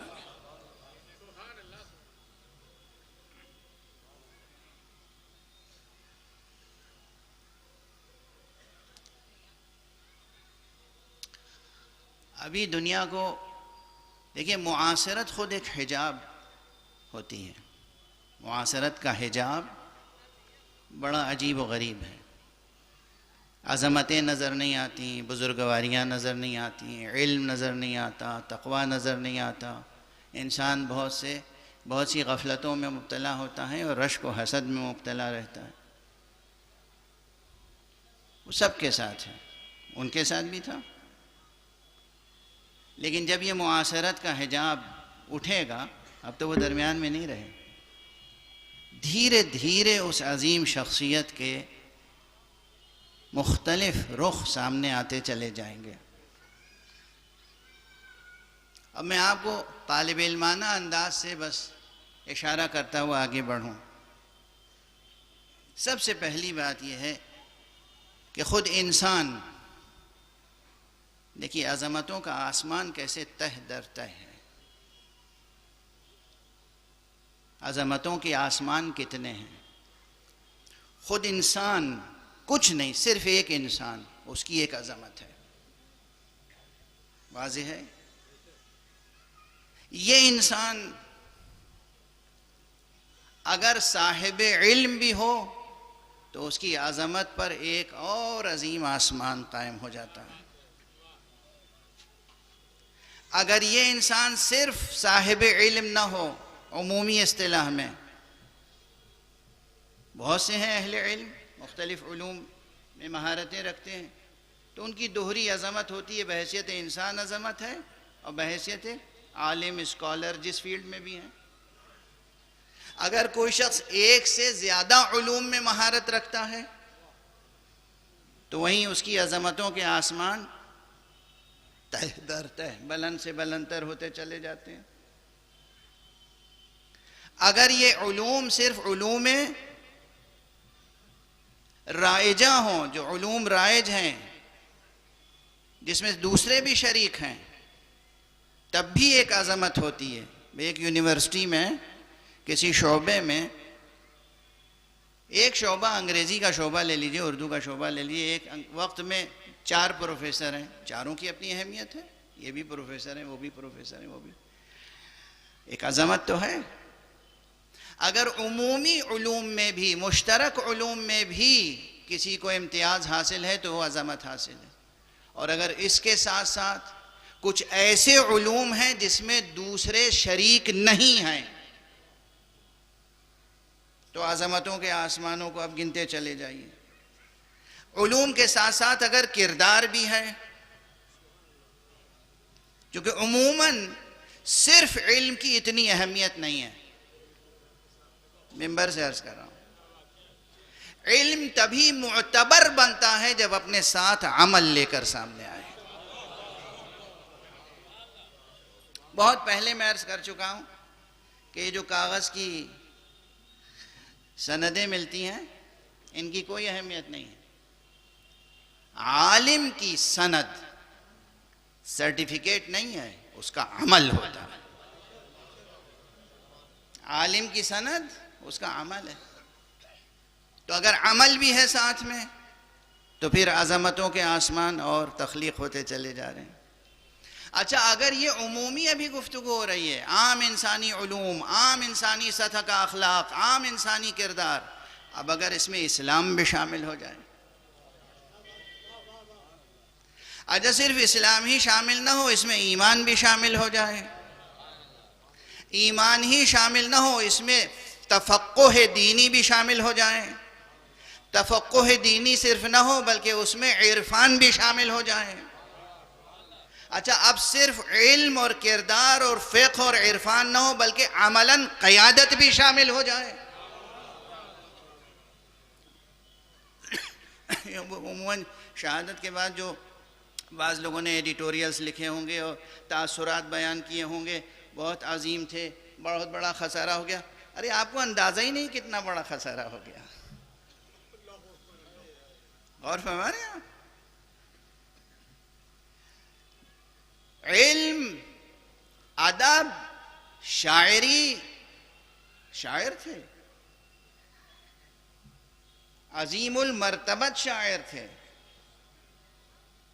شعراء کو برجستہ اصلاح دیا کرتے تھے، فارسی میں بھی، عربی میں بھی، ترکی میں، آذری میں، مختلف زبانوں میں شعری ذوق رکھتے تھے، تنقیدی نگاہ رکھتے تھے. لکھنؤ میں گفتگو ہو رہی ہے، آپ اندازہ کر لیجئے کہ کوئی ایک اردو زبان کا کوئی اچھا پرفیکٹ شاعر جسے کہتے ہیں، اس کی ایک اہمیت ہوتی ہے نہیں ہوتی؟ اچھا اور اگر کوئی ایک سے زائد زبانوں میں شاعری کرتا ہو، اچھا صرف شاعری نہ کرتا ہو بلکہ اس کا وسیع مطالعہ ہو اور اصلاح بھی کرتا ہو، تنقید بھی کرتا ہو، مثبت تنقید کی بات کر رہا ہوں، علوم ادب سے لے کر، علوم شریعت سے لے کر، فقہ سے لے کر، اصول سے لے کر، عرفان سے لے کر، تفسیر سے لے کر، اخلاق سے لے کر، علم کلام سے لے کر، ان تمام علوم میں مہارت کے ساتھ عملاً قیادت میں مشغول ہو. غور فرما رہے ہیں آپ؟ اور وہ بھی اس شخصیت کا اندازہ کیجئے جو 5 سال یا 10 سال کی قیادت نہیں ہے. اگر حضرت آیت اللہ العظمیٰ خامنئی کی حیات کو دیکھیں تو کم سے کم پچھلے 50 سال سے یہ شخصیت محور تھی عظیم ترین تحریکات کی، محور، مرکزی شخصیت. 50 سال سے مرکزی شخصیت، بلکہ اس سے بھی زیادہ. اچھا جب سیاست کے میدان میں لوگ بہت دنوں تک کام کرتے ہیں تو پھر اعتراضات بہت ہوتے ہیں، اور جب دنیا سے گزر جاتے ہیں تو تنقیدیں ہوتی ہیں، یہ کام غلط کیا، وہ بھول ہوئی اور وہ کوتاہی ہوئی. 50 برس سے زیادہ قیادت کرنے کے بعد، اب قرآنی اصطلاح میں عرض کروں، انسانی عظمت، ایمانی عظمت، اسلامی عظمت، علمی عظمت، قیادت کی عظمت اور علماء کی عظمت کے لیے حدیثیں موجود ہیں. آپ حضرات نے سنی ہوگی لکھنؤ میں کہ عالم کے قلم کی روشنائی شہید کے خون سے افضل ہوتی ہے. شہید کی اپنی عظمت، عالم کی اپنی عظمت. قرآن مجید میں ایک آیت موجود ہے کہ قائدین اور مجاہدین کی عظمت قائدین پر، جو بیٹھے ہوئے ہیں ان پر، جو گھر بیٹھے ہوئے ہیں، جو کچھ کتنے ہی بڑے عالم ہوں آپ، مگر اگر آپ مجاہد ہیں تو فضل اللہ المجاہدین علی القاعدین. مجاہدین کی عظمت اپنی جگہ. اب اس شخصیت کی عظمتوں کی پرتیں کھولتے چلے جائیں. بحیثیت انسان باپ کے ساتھ کیا سلوک تھا، ماں کے ساتھ کیا سلوک تھا، گھر والوں کے ساتھ کیا سلوک تھا، خاندان والوں کا. جو لوگ سیاست میں رہتے ہیں پھر گھر سے بے گانہ ہو جاتے ہیں. عموماً یہ ہے. میں کوئی قصیدہ خوانی نہیں کر رہا ہوں، میں تو بہت سادہ سے بیانات پیش کر رہا ہوں آپ کے سامنے، چونکہ مجھے آتے ہی معلوم ہوا کہ بعض حضرات اب بھی ان کے لیے سورہ فاتحہ پڑھنا جو ہے گراں سمجھتے ہیں. کیا دین ہے آپ کا، کیا فہم ہے آپ کی، کیا شعور ہے آپ کا، کیا بصیرت ہے آپ کی، کیا مذہبی شعور ہے، کیا انسانی شعور ہے. تذکرے موجود ہیں. والدین بیمار تھے آقائے خامنئی کے، تو انہوں نے دنیا کے تمام کام چھوڑ کر صرف خود کو وقف کر دیا والدین کی خدمت کے لیے. واقعہ ہے، کہانی نہیں ہے، داستان نہیں ہے، افسانہ نہیں ہے. جتنے مناصب تھے وہ سب چھوڑ کر صرف والدین کی خدمت کے لیے وقف ہو گئے. ایک عالم، ایک خطیب، مقبول ترین خطیب تھے مشہد کے اور خراسان کے، منبر حسینی کی خدمت کرتے تھے. یہ لوگ جو منبر حسینی کی خدمت کرتے ہیں وہ منبر حسین سے بیٹھ کر ان کے لیے ایک سورہ فاتحہ نہیں پڑھ سکتے. خود آیت اللہ العظمیٰ خامنئی خطیب منبر حسینی تھے اور وہ نفس گرم رکھتے تھے کہ آخر تک اپنی بعض تقریروں میں آخر میں چند جملے مصائب کے کہہ دیتے تھے اور پورا مجمع دھڑ مار کے روتا تھا. چند جملے. لفاظی میں تاثیر نہیں ہوتی، جذب قلب میں تاثیر ہوتی ہے. 2 جملے مصائب کے کہہ دیتے تھے، اشارہ کر دیتے تھے آقا کے مصائب کی طرف، مجمع منقلب ہو جاتا تھا. ادیب، خطیب، عالم، فقیہ، قائد، شہید، یعنی جیسے لگتا ہے کہ قرآن مجید نے مومنین کی عظمت کے جتنے ابواب کھولے ہیں وہ سارے ابواب اس شخصیت میں جمع ہو گئے تھے.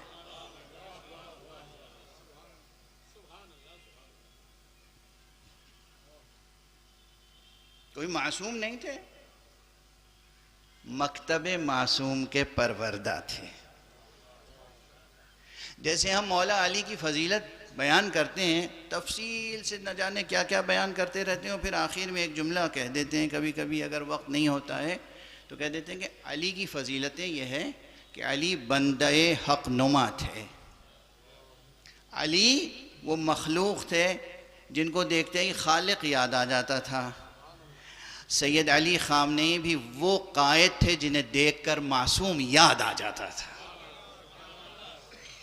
ایک صلوات پڑھ دیجئے محمد والے.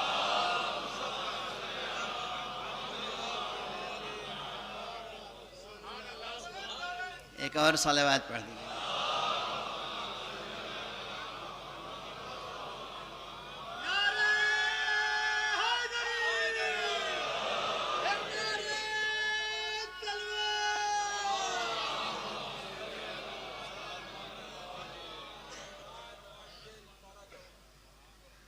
معصوم نہیں تھے، معصوم نہیں کہہ رہا ہوں، معصوم سے نہیں ملا رہا ہوں کہ کل آپ ہنگامہ کریں کہ معصوم بنا کے چلے گئے. مگر وہ ولی فقیہ تھا جسے دیکھ کر صاحب ولایت غدیر یاد آ جاتا تھا. کوئی مبالغہ نہیں، خدا کی قسم کوئی مبالغہ نہیں. میں تو صرف ان احباب کے اصرار پہ آیا، ورنہ آج کل مجھ میں کیفیت نہیں ہے کہ میں کوئی، یہ اتنا بڑا غم ہے کہ الفاظ میں وہ سکت اور وہ ظرفیت نہیں ہے کہ اس کو سمجھ کر بیان کیا جا سکے.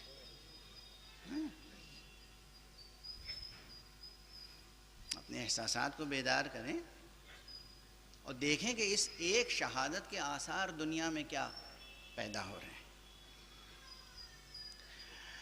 اللہ والے بزرگوں کی ایک صفت بیان کی ہے ہم سے بعض بزرگوں نے، کتابوں میں بھی ہے. اللہ والے بزرگوں کی ایک صفت یہ ہوتی ہے کہ جو وہ کرنا چاہتے ہیں اگر زندگی میں نہیں کر پاتے تو مرنے کے بعد بھی کر لیتے ہیں. یہ بہت بڑا باب ہے عرفاء کا. صاحبان ولایت کا، صاحبان نسبت کا، سمجھ رہے ہیں؟ صاحبان نسبت یعنی جن کو واقعا نسبت حاصل ہو، ان کی کیفیت یہ ہوتی ہے کہ زندگی بھر ایک منصوبہ بناتے رہے، نہیں کر پائے، جب اس دنیا سے چلے جاتے ہیں تب بھی خدا ان کی روح کو یہ قدرت عطا کرتا ہے کہ تم جو منصوبہ کرنا چاہتے تھے پورا، اسے پورا کرو، کرواؤ۔ یہ باب ایسا ہے کہ جو میں اس وقت شاید پورا ادا نہ کر سکوں۔ ان کے بھی بہت سے منصوبے تھے، اس میں سے ایک منصوبہ کیا تھا؟ وہ چاہتے تھے کہ دنیا میں جو تمام مسلمان بکھرے ہوئے ہیں مختلف مسلکوں میں، یہ سب تسبیح کے دانوں کی طرح ایک سل کے گوہر میں پرو دیے جائیں۔ اور انہوں نے اصطلاح استعمال کی تھی کہ میں چاہتا ہوں کہ امت واحدہ وجود میں آ جائے، امت واحدہ، ایک امت، متحد، موحد و متحد، خدا کے باب میں موحد اور آپس میں متحد۔ آپ دیکھیے زندگی بھر تو انہوں نے یہ کام کیا، مگر شہید ہونے کے بعد جو ثمرہ سامنے آ رہا ہے، پوری دنیا میں اس وقت عالم اسلام بیدار ہو چکا ہے، اور وہ یہ کہہ رہا ہے کہ نہیں، اب سنی شیعہ اختلاف درست نہیں ہے، ہمارے لیے تو یہی شخص رہبر تھا اور یہی شخص قائد تھا اور اسی نے صحیح راستہ دکھایا۔ کہاں کہاں سے آوازیں اٹھ رہی ہیں، کہاں کہاں سے آوازیں اٹھ رہی ہیں، دوسرے گواہی دے رہے ہیں اور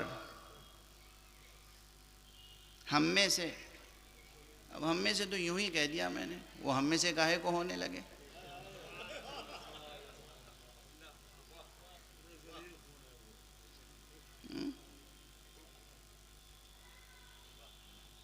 ہدف تنقید، آپ کی تنقید کیا؟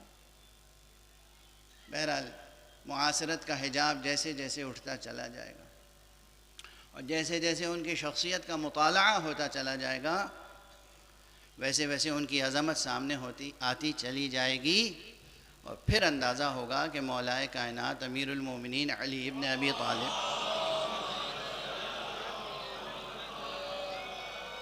علیہ السلام کے نام نامی پر ان کے والدین نے جو ان کا نام رکھا تھا، انہوں نے اپنے آقا کی سیرت پہ کس طرح عمل کیا۔ مشہور ہے نا وہ واقعہ، آپ میں سے لکھنؤ میں کتنی بار، کروڑوں بار تو سنا ہوگا آپ نے، کہ ایک شخص آیا اور کوفے میں، جب مولا امیر المومنین علیہ السلام کا زمانہ کیا تھا؟ زمانے خلافت ظاہری، اور دارالامارہ کے سامنے آیا اور اس نے کہا کہ مجھے امیر المومنین سے ملنا ہے، تو دیکھا ایک فقیر ایک معمولی سی چادر یا ایک حصیر ایک چٹائی پر بیٹھا ہوا ہے۔ کہا بھئی کیا بات ہے؟ کہا بھئی تم سے کیا؟ جب بہت اصرار کیا اور اس نے لہجہ تلخ اختیار کیا کہ بھئی تم کیوں پوچھ رہے ہو، میں امیر المومنین تک، لہجہ تلخ اختیار کیا کہ بھئی تم کیوں پوچھ رہے ہو، میں امیر المومنین تک پہنچنے دو، تو کہا بھئی ہم ہی تو ہیں امیر المومنین۔ اسے حیرت ہوئی، پھر آپ نے فرمایا کہ میں اپنی زندگی اس سطح پر بسر کرتا ہوں جس سطح پر میری مملکت کا غریب ترین انسان زندگی بسر کرتا ہے۔ یہ آپ نے سنا ہے واقعہ، اور یہ آقا کی سیرت تھی۔ معصوم کوئی نہیں بن سکتا، علی ابن ابی طالب کوئی نہیں بن سکتا، لیکن کم سے کم ان کی سیرت سے درس لے کر ایسا قائد تو بن سکتا ہے کہ جب اس سے کہا گیا کہ چلیے آپ پناہ گاہ میں، تو کہا کیا پوری امت کے لیے پناہ گاہ ہے؟ اگر پوری امت کے لیے پناہ گاہ نہیں ہے تو میں کس لیے پناہ گاہ میں جاؤں گا؟ یہ درس کہاں سے ملا تھا؟ امیر المؤمنین امام المتقین علی ابن ابی طالب علیہ السلام۔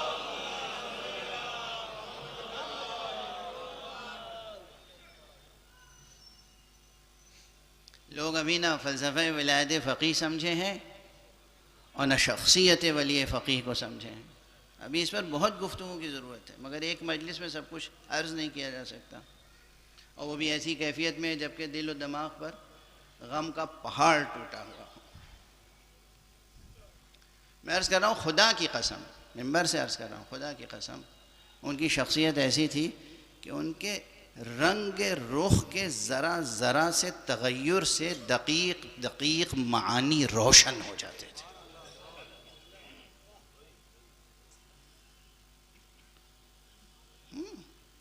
قائد ہو تو ایسا، ان کی ایک مسکراہٹ یا ایک چہرے پہ رنگ آنا اور جانا، اور نہ جانے کتنے مسائل کو روشن کر دیتا تھا، ان کا جواب دے دیتا تھا۔ خدا کی قسم کئی مرتبہ ان کی خدمت میں باریابی کا شرف حاصل ہوا، اور ہر مرتبہ ایک نئی زندگی، نئی روحانیت، نیا عرفان لے کر واپس آیا وہاں سے، نئی معرفت کی جہتیں روشن ہوئیں۔ میں اپنا ذاتی تجربہ عرض کر رہا ہوں، اور مجھ جیسے نہ جانے کتنے اس دنیا میں ہوں گے۔ یہ جو آیت میں نے پڑھی ابھی، اس سے مربوط رکھوں، گفتگو مربوط ہے۔ وَبَشِّرِ الصَّابِرِينَ الَّذِينَ إِذَا أَصَابَتْهُمْ مُصِیبَةٌ، بشارت دے دیجئے ان صابرین کو کہ جن پر مصیبتیں پڑتی ہیں تو وہ الذین اذا اصابتہم مصیبہ قالوا، تو وہ یہ کہتے ہیں۔ یہ جملہ آج سے پہلے میں نے کبھی نہیں کہا ہے جو اس وقت کہہ رہا ہوں۔ یہ جو قالو ہے یہ بیان قال نہیں، لسان حال ہے۔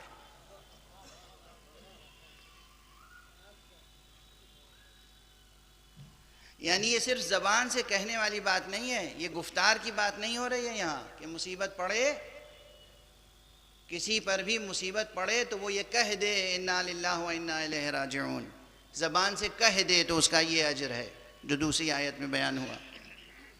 نہیں، یہ جو جملہ ہے نا، اس میں دونوں جہتوں سے یہ دلیل موجود ہے، خود متن میں، آیت میں، کہ یہ لسان حال ہے۔ ہر کس و ناکس کی زبان سے انا للہ و انا الیہ راجعون نہ ادا ہوتا ہے نہ قبول ہوتا ہے، صرف ان افراد کی زبان سے۔ یہ جو بشارت ہے ان کے لیے جو پہلے صابرین میں شامل ہوں، پھر یہ کہیں۔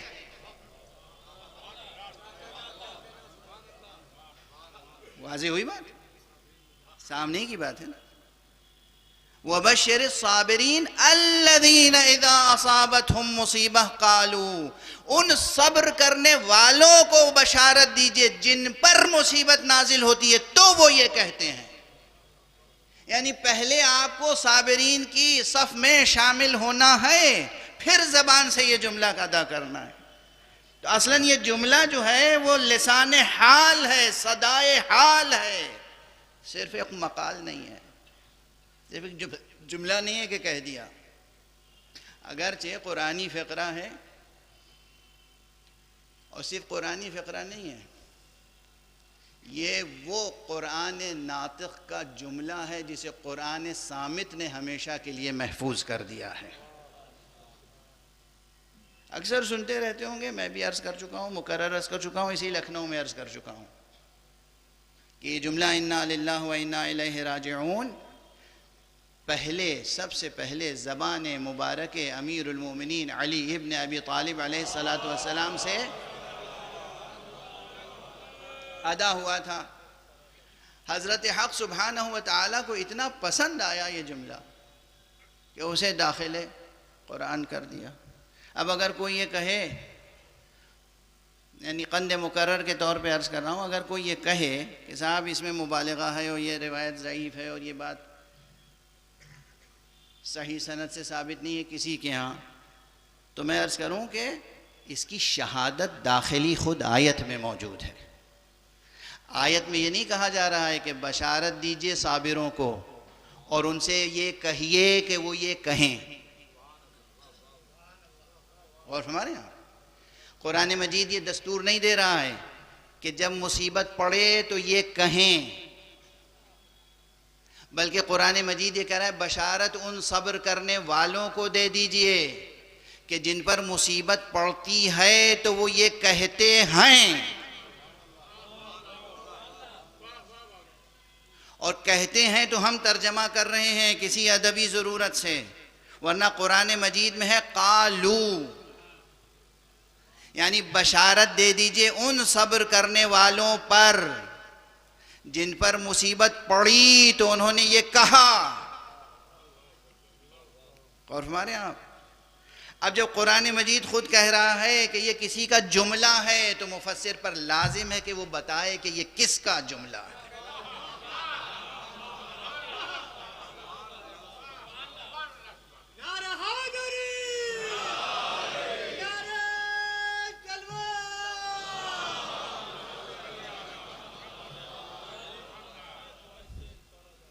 یوں ہی تفسیر کہہ کے بیان کر کے گزر جائیں گے؟ یہ قرآن مجید اس صنعت میں نازل کیا ہے پروردگار نے، جملہ عرض کر رہا ہوں۔ لوگ خوب تفسیریں لکھتے ہیں اور ہمیں مطعون کرتے ہیں کہ یہ تعویلیں کرتے ہیں۔ قرآن مجید نازل کیا ہے پروردگار نے ایسی صنعت کے ساتھ کہ یہ تفسیر سے کام چلنے والا، کام بننے والا نہیں ہے جب تک کہ آپ تعویل تک نہ پہنچ جائیں۔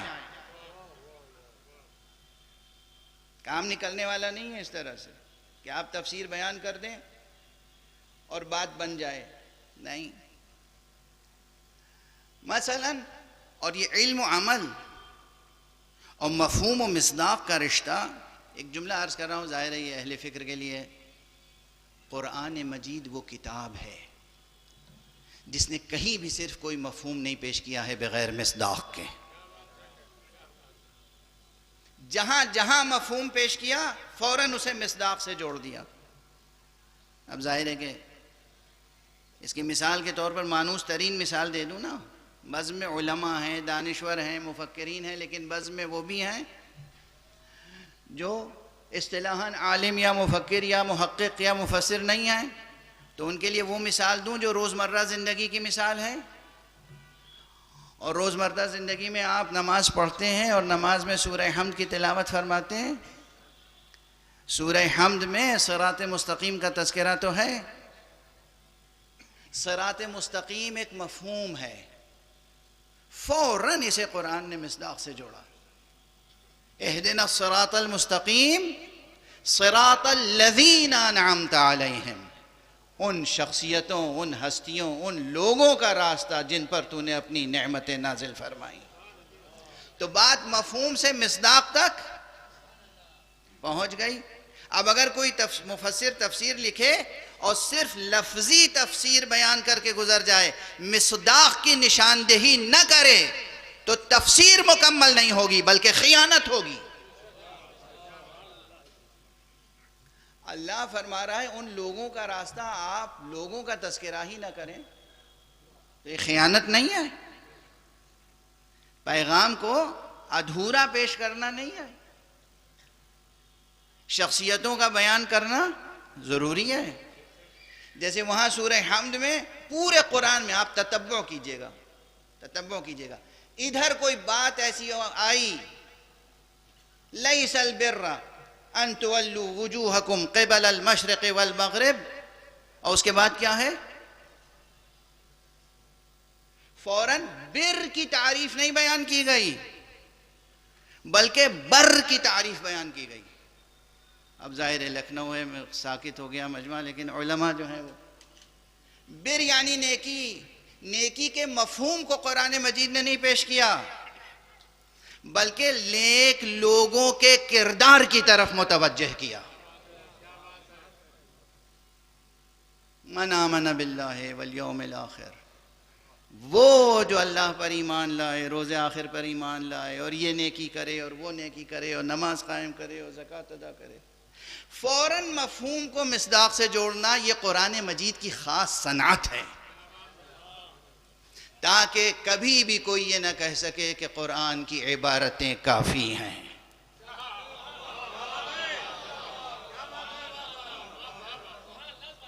ممکن ہی نہیں ہے کہیں بھی کسی پورے قرآن میں یہ مناظرانہ بات نہیں ہے، کوئی طنز نہیں ہے، دل سوزی کی بات ہے۔ اسلوب قرآن یہ ہے کہ قرآن مفاہیم پر، کانسیپٹس پر، نوشنز پر صرف انسان کو نہیں ڈالتا، نہیں چھوڑتا، بلکہ وہ مصداق تک پہنچاتا ہے، اور مصداق بھی اس انداز سے پیش کرتا ہے. یاد رکھیے گا یہ جملہ، مصداق بھی اس انداز سے پیش کرتا ہے. نام نہیں پیش کرتا مصداق کا، اس لیے کہ نام رکھ لینے سے کوئی مصداق نہیں بن جاتا. مصداق بھی اس احتیاط سے پیش کرتا ہے کہ نہ مفہوم میں تحریف ہو سکے، نہ مصداق میں تبدیلی آ سکے. ممکن نہیں. الذین، آپ کا نام الذین ہے؟ الذین کے بعد جو صفات ہیں اس کا مصداق کون بنے گا؟ اسی لیے اب پرانا جملہ ہے میرا، کئی بار کہہ چکا ہوں، لیکن چونکہ سوالات ہمیشہ زندہ رہتے ہیں، ہمیشہ دہرائے جاتے ہیں، تو جو جواب بھی دہرا کے آگے بڑھ جاؤں. کہ پوچھتے ہیں لوگ کہ قرآن مجید میں امیر المومنین علی ابن ابی طالب علیہ السلام کا نام کیوں نہیں ہے، یا ائمہ 12 علیہم السلام کا نام کیوں نہیں؟ زندہ سوالات میں سے ہمیشہ یہ سوال ہوتا ہے کہ صاحب نام کیوں نہیں؟ آپ اگر امامت کے قائل ہیں تو نام کیوں نہیں ہے؟ جواب بہت سادہ سا ہے. یہ جواب تو ہے، بہت سے حضرات دے چکے ہیں کہ صاحب صفات سے پہچانوایا ہے خدا نے. اگر قرآن مجید میں نام گرامی علی ابن ابی طالب ہوتا کہ اے محمد آپ اعلان کر دیجئے کہ آپ کے بعد علی ہی وصی اور جانشین اور خلیفہ اور امیر المؤمنین ہوں گے، تو وہ قبیلہ جو نام علی کا دشمن تھا، ہر فرد اس قبیلے کا اپنی اولاد کا نام علی رکھ لیتا، اور پھر مسئلہ حل نہیں ہوتا. کہتے ہیں نام لکھ دیتا خدا تو مسئلہ حل ہو جاتا. مسئلہ حل نہیں ہوتا، پھر تو گھر گھر جنگ چھڑ جاتی. یہ کہتے ہیں وہ جس علی کا ذکر قرآن میں ہے وہ تمہارا بیٹا نہیں، میرا بیٹا ہے. وہ علی جس کا ذکر قرآن میں ہے وہ تمہارا بیٹا نہیں، میرا بیٹا ہے. گھر گھر جنگ ہوتی. تو نام لکھ دینا، نام کا شامل کر دینا مسئلے کا حل نہیں تھا. قیامت تک کے لیے مسئلے کا حل یہی تھا کہ اس میں موصول کے ساتھ صلہ ایسا لایا جائے کہ خلافت بلا فصل رہے. اس طرح صفات بیان کیے جائیں کہ مصداق مبہم نہ ہونے پائے. خود میرا جملہ مبہم ہو گیا، مگر کیا کروں. صلوات پڑھ دیجئے محمد والے.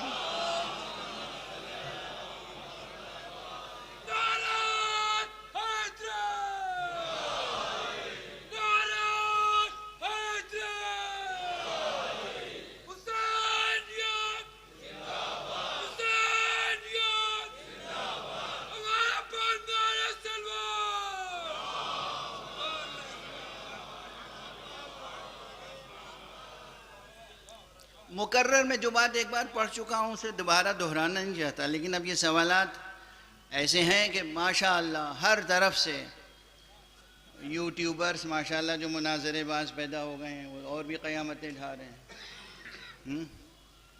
اردو عبارتیں صحیح نہیں پڑھ سکتے، اردو الفاظ کے تلفظ صحیح نہیں ہیں ان کے، کتاب اٹھا کے پڑھ نہیں سکتے، فارسی کیا پڑھیں گے اور عربی کیا پڑھیں گے اور قرآن کیا پڑھیں گے. مگر ماشاءاللہ مناظرے بازیاں ہو رہی ہیں، ہر شخص مناظر بنا ہوا ہے، ہر شخص مناظر بنا ہوا ہے. تو اور وہی پرانے سوالات دوبارہ.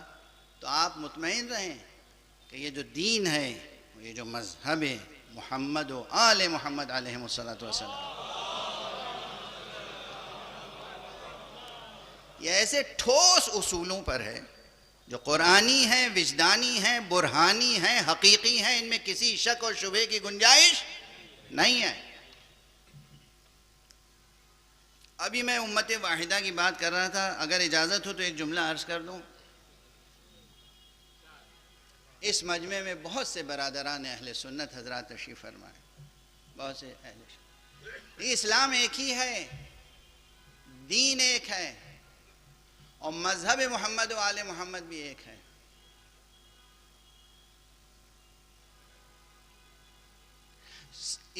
میں بہت دل سوزی سے عرض کر رہا ہوں. لندن میں ایک جملہ کہا تھا، اسے دہرا رہا ہوں یہاں پر. بلکہ ایک اور اپنی ہی تقریر سے اقتباس کرنا کوئی بری بات تو نہیں ہے. رہبر شہید کی ابھی بات ہو رہی تھی، ایران کی بات ہو رہی تھی. جب بھی شیعہ مذہب کی بات ہوتی ہے تو بعض جن کا پیشہ مناظرہ ہے وہ یہ کہتے ہیں کہ یہ شیعہ مذہب تو ایران کی ایجاد ہے، مجوسیت کی دین ہے. ایک دم مجوسیت پہ چلے جاتے ہیں. ایران کی دین ہے، مجوسیت کی دین ہے. جب سے ایران پر مسلمانوں نے فتح حاصل کی تھی اس وقت سے لے کر تقریباً 800 سال تک پورے ایران کا مذہب اہل سنت والجماعت تھا، سنی مذہب تھا 800 سال تک. اور جتنے بزرگان ملت اسلامیہ ہیں، یہ بہت پہلے میں نے حضرت مولانا ابو الحسن علی ندوی مرحوم کی خدمت میں بھی عرض کیا تھا بہت ادب و احترام سے. میں نے کہا تھا یہ بخارا کہاں ہے قبلہ؟ مکے کے آس پاس کوئی جگہ ہے؟ ترمز کہاں ہے؟ نسا کہاں ہے؟ نیشاپور کہاں ہے؟ سجستان کہاں ہے؟ طبرستان کہاں ہے؟ بیحق کہاں ہے؟ سبزوار کہاں ہے؟ اور ہمارے یہاں یہ سب شہر ایران میں ہیں. امام بخاری غیر عرب تھے، ایرانی الاصل. امام مسلم نیشاپوری تھے. امام حاکم نیشاپوری تھے. امام ترمذی ترمز کے تھے جو کہ ایران کے علاقے میں ہے. امام نسائی نسا کے تھے جو کہ ایران کے علاقے میں ہے. یہ جتنے امام ابو حنیفہ اصلاً کہاں کے تھے؟ عجمی النسل تھے. جتنے بزرگان صوفیاں ہیں ان سلاسل کو دیکھیے. ابو حامد غزالی کہاں کے ہیں؟ طوس کے ہیں. طوس کہاں ہے؟ عربستان میں ہے. امام فخر الدین رازی کہاں کے تھے؟ رے کے. رے کہاں ہے؟ عراق میں ہے. دست ادب جوڑ کے عرض کر رہا ہوں. یہ جو مناظرہ باز پیشہ ور مناظرہ باز کہتے ہیں شیعہ مذہب ایران کی دین ہے. پورا سنی مذہب اصول و فروع و تصوف و شریعت کے ساتھ حدیث و فقہ کے ساتھ ایران کی دین ہے.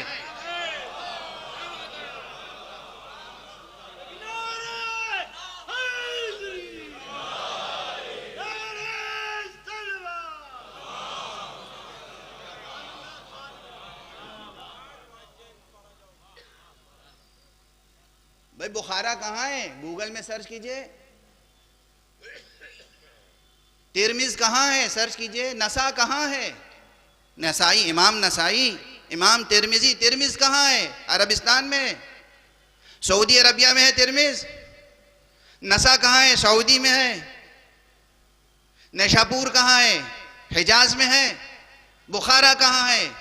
مکے کے اطراف میں.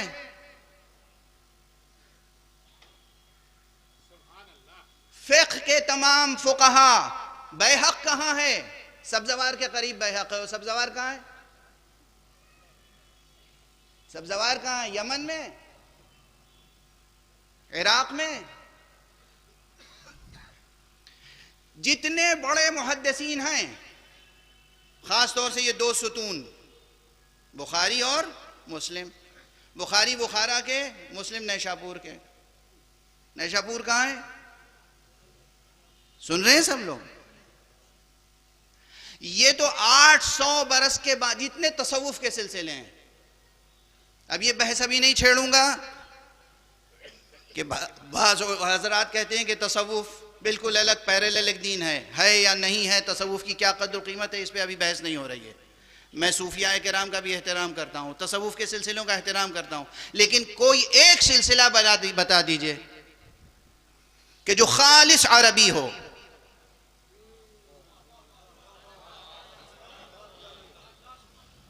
ایک سلسلہ، کوئی ایک سلسلہ جو خالص عربی ہو. سارے سلسلے عجمی، سارے سلسلے ایرانی 800 سال تک پورا ایران سے مغرب تک، شمال سے جنوب تک سنی مذہب پر تھا. ایک عرب تھا جس نے جا کے ایران کو شیعہ بنایا.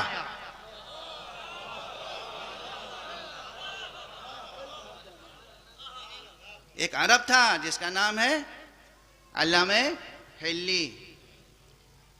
اچھا، شیعہ جن اماموں کو مانتے ہیں یہ کیا ایرانی ہیں؟ حضرت علی ایرانی تھے، امام حسن ایرانی تھے، امام حسین ایرانی تھے، امام زین العابدین ایرانی تھے، امام محمد باقر ایرانی تھے، امام جعفر صادق ایرانی تھے. 12 امام میں سے سب بنی ہاشم کی نسل، ذریت مصطفیٰ. صلوات پڑھ دیں محمد و آل محمد.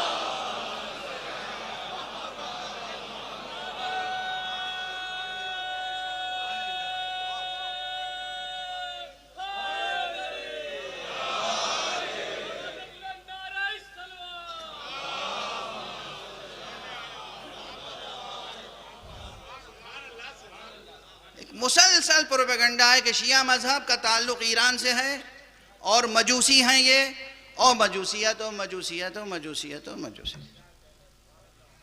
800 برس میں، اور جتنے بڑے میں نے گنا دی فہرست، یا تو اس فہرست سے تبرہ کر لیجئے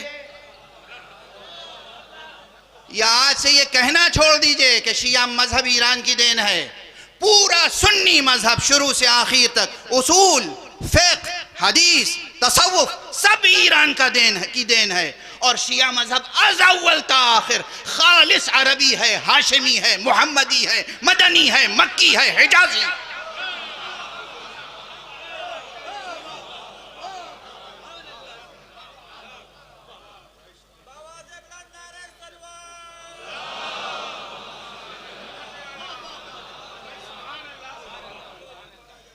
یہ اب کی بات ہے. اب 200-250 سال سے جب یہ تبدیلی آئی. ایک صلوات پڑھ دیجئے محمد والا.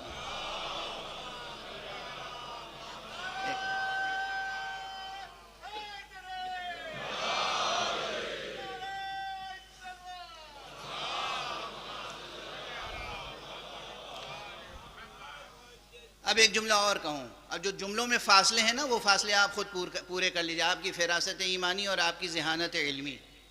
وہ جو سچا شیعہ ہے وہی حقیقی سنی ہوتا ہے. یہ کوئی تفرقہ پردازانہ بات نہیں ہے، سن کے جائیں. جو برادران شیعہ ہیں، جو برادران سنت ہیں. میں تفرقے کا قائل نہیں ہوں. میں ان جھوٹے پروپیگنڈوں کا جواب دے رہا ہوں جن کی کوئی اصل و اساس نہیں ہے، تاکہ دونوں طرف کے لوگ سمجھیں کہ حقیقت کیا ہے. جو سچا سنی ہے وہی سچا شیعہ ہوگا، اور جو سچا شیعہ ہے وہی سچا سنی ہوگا. اور اس لیے میں نے ایک جملہ کہا تھا کہ شیعیت کی تاریخ بتاؤں، جتنے صحابہ تھے پیغمبر کے، منافقین کو چھوڑ کے سب شیعہ تھے.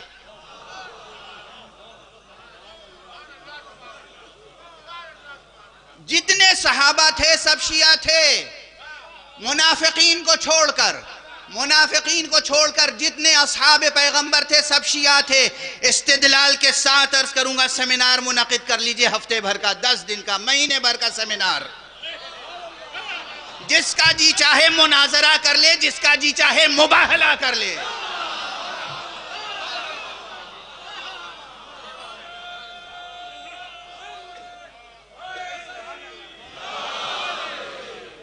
جتنے اصحاب پیغمبر تھے سب شیعہ تھے بجز منافقین. بس شیعہ 2 قسم کے تھے. ایک وہ تھے جو بالکل مخلص تھے، ایک ویسے تھے جیسے آج کل کے ہمارے شیعہ کے اوقاف کے متولی صاحبان ہوتے ہیں. صلوات پڑھ دیجئے محمد و آل محمد.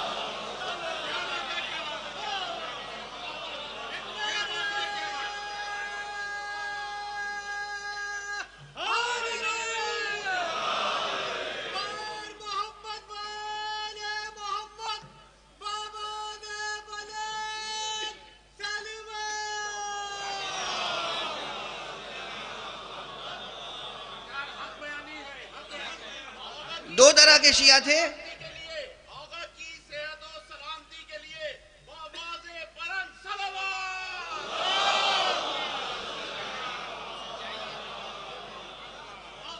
پروردگار جگ جگ سلامت رکھے, صحت و عافیت سے رکھے. ہمارے قائد ملت جناب مولانا قلب جواد صاحب قبلہ تشریف فرما نہیں ہے اس وقت مجلس میں, لیکن پھر بھی میں ان کا تذکرہ اس لیے کر رہا ہوں کہ وہ اوقاف کو بچانے کی مہم لگائے ہوئے ہیں.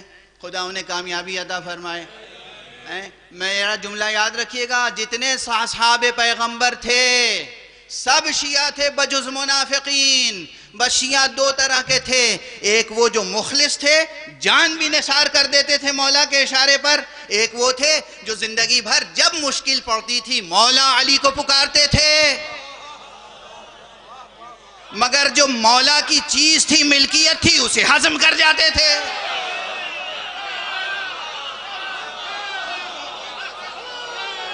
جو ہمارے اوقاف کے متولی صاحبان کرتے ہیں, یا علی یا حسین, یا علی یا حسین, وقف کے خردبرد, وقف میں خردبرد.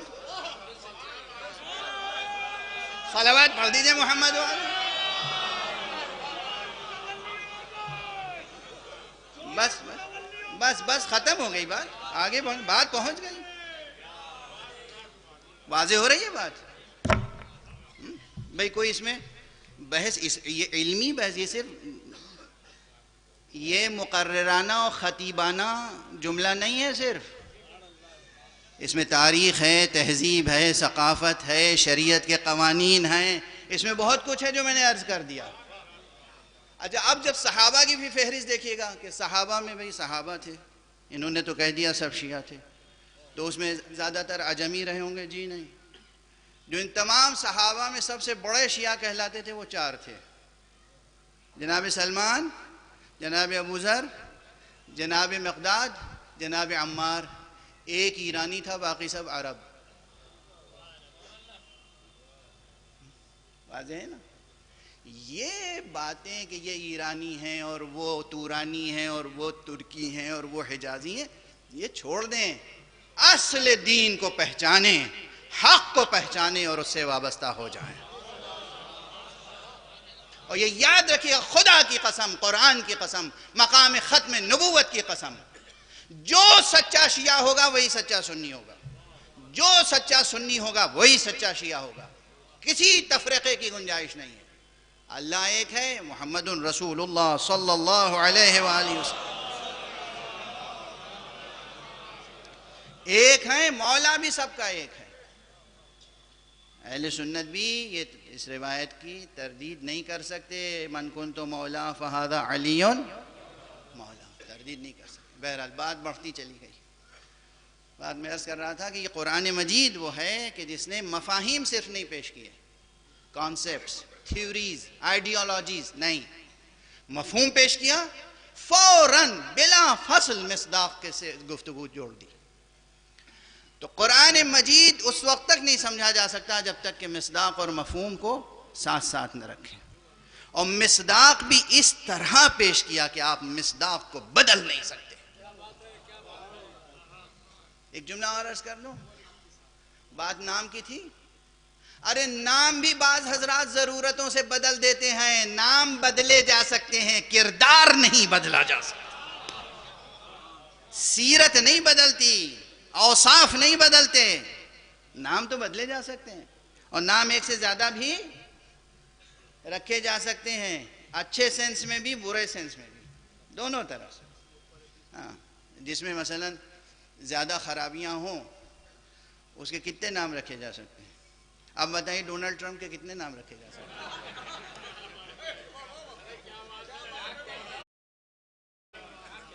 کتنے نام رکھے جا سکتے ہیں؟ یہ تو نام لے کے میں نے گستاخی کی, ممبر سے معذرت, مگر مجبوری ہوتی ہے, مجبوری ہوتی ہے نا, مجبوری ہوتی ہے, تاریخ محفوظ رہے. برے کرداروں میں بھی اگر کسی ایک شخص میں برے کردار جمع ہو جائیں اس کے نام بھی بہت ہو سکتے ہیں, اور اگر اچھے کردار, اچھے اوصاف, اچھی نعتیں, اچھی کوالٹیز, اچھے کیریکٹرسٹکس, اچھی کوالٹیز, اچھے ویلیوز, اچھے اقدار جمع ہو جائیں, اس کے بھی نام پھر اتنے ہوتے ہیں کہ کوئی گن نہیں سکتا. اسی لیے وہ جملہ بھی دہرا دوں جو لکھنؤ میں کئی بار کہہ چکا ہوں کہ جو لوگ یہ کہیں کہ علی کا نام قرآن مجید میں کیوں نہیں ہے، ان سے پوچھئے کہ کہاں نہیں ہے۔ ہر سورے میں علی کا نام موجود ہے، بلکہ ایک سے زیادہ۔ یہ صرف شاعرانہ بات نہیں ہے، ہر سورے میں علی ابن ابی طالب کا نام موجود ہے، حسن کا نام موجود ہے، حسین کا نام موجود ہے۔ اہل بیت اطہار کے اسامی اوصاف کے ساتھ موجود ہیں، بالکل ویسے ہی کہ جیسے حضرت حق سبحانہ و تعالیٰ کے کتنے نام ہیں؟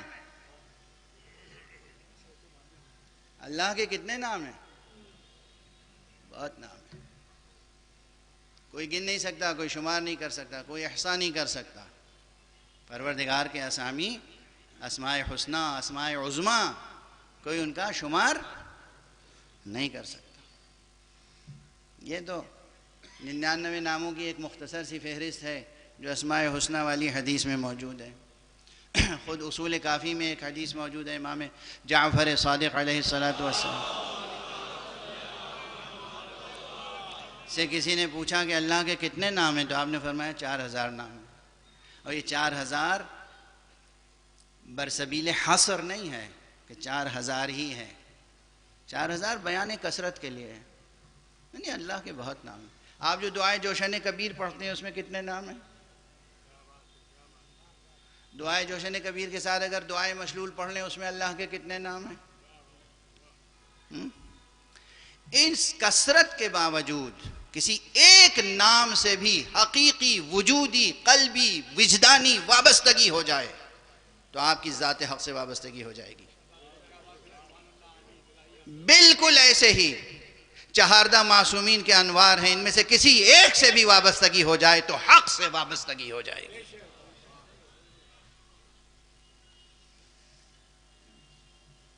یہاں تک بات پہنچی، لیکن وہ بحث رہ گئی کہ قرآن مجید میں جو کہا گیا وَبَشِّرِ الصَّابِرِينَ الَّذِينَ إِذَا أَصَابَتْهُمْ مُصِيبَةٌ قَالُوا إِنَّا لِلَّهِ وَإِنَّا إِلَيْهِ رَاجِعُونَ، یہ قالو جو ہے یہ بیان مقال نہیں ہے، یہ لسان حال ہے۔ پہلے انسان صبر کے درجے پہ فائز ہو۔ صبر کے درجے پہ فائز ہونے کے معنی کیا ہے؟ اب بھی علمی بحثیں ہوتی ہیں، لیکن کبھی کبھی لطف سخن کے لیے ایسی بات کہنی پڑتی ہے جو یاد بھی رہ جائے اور سب کی سمجھ میں بھی آ جائے۔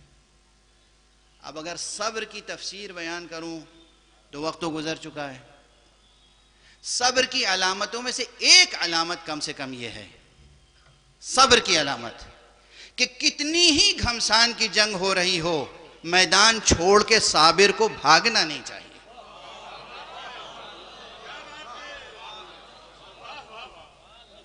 صبر کی علامت، میدان میں ڈٹے رہو۔ میدان تک بات کیوں گئی؟ اس لیے کہ یہ جملہ مولا امیر المومنین علی ابن ابی طالب علیہ السلام میدان جنگ میں ارشاد فرمایا تھا۔ میدان احد، یہ روایت اپنی نگاہ سے کتاب میں پڑھ کر تحقیق کر کے عرض کر رہا ہوں، میدان احد میں گھمسان کی جنگ ہو رہی تھی، ایسی جنگ کہ جو رسول اللہ کی جیتی ہوئی جنگ مسلمان اپنی نافرمانی کی بنا پہ ہار گئے تھے۔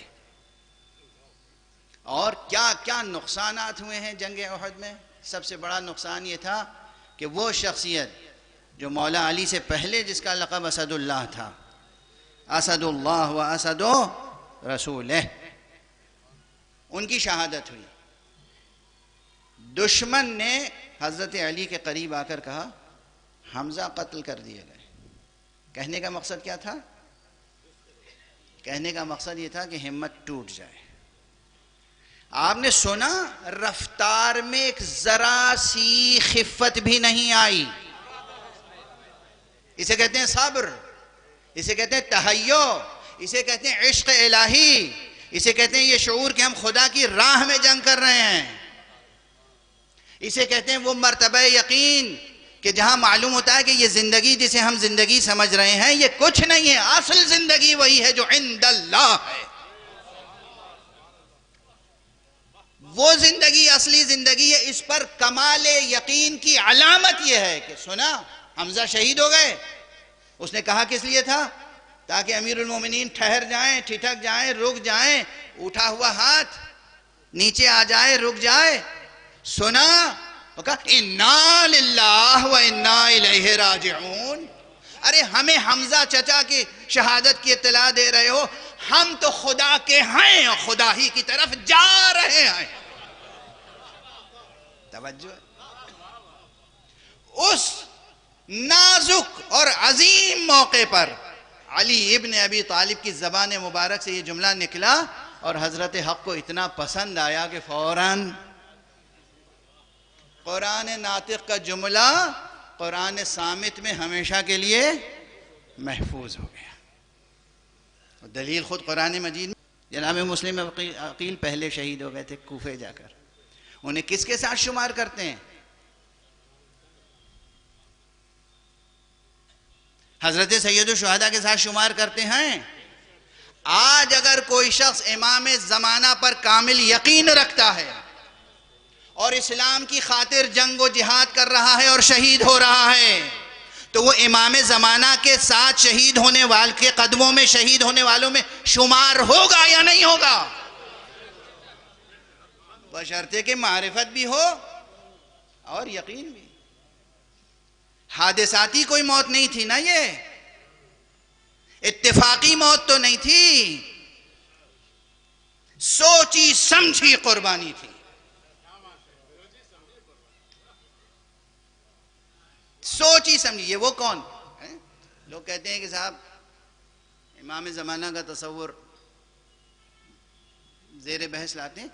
آیت اللہ خامنہئی کی کتنی تقریریں ہیں، ہر تقریر میں تقریر کے اختتام پر دعائے امام زمانہ پڑھتے تھے. خود اللہم کن لولیک الحجہ پڑھتے تھے نہیں پڑھتے تھے؟ موجود ہیں تقریریں نہیں موجود ہیں؟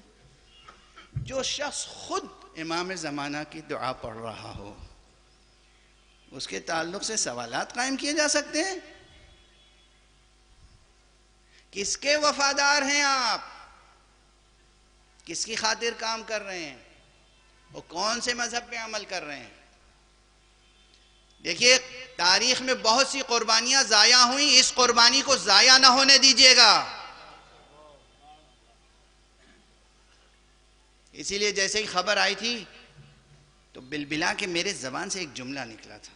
لندن میں جب میں نے مجلس پڑھی میں نے کہا پروردگار ملت اسلامیہ کی طرف سے اس قربانی کو قبول فرما لے. اور یہ میری زبان پہ آ نہیں سکتا تھا جملہ. میں کون؟ میں نہ زبان دان نہ اہل سخن نہ خطیب، مجھے کچھ نہیں آتا.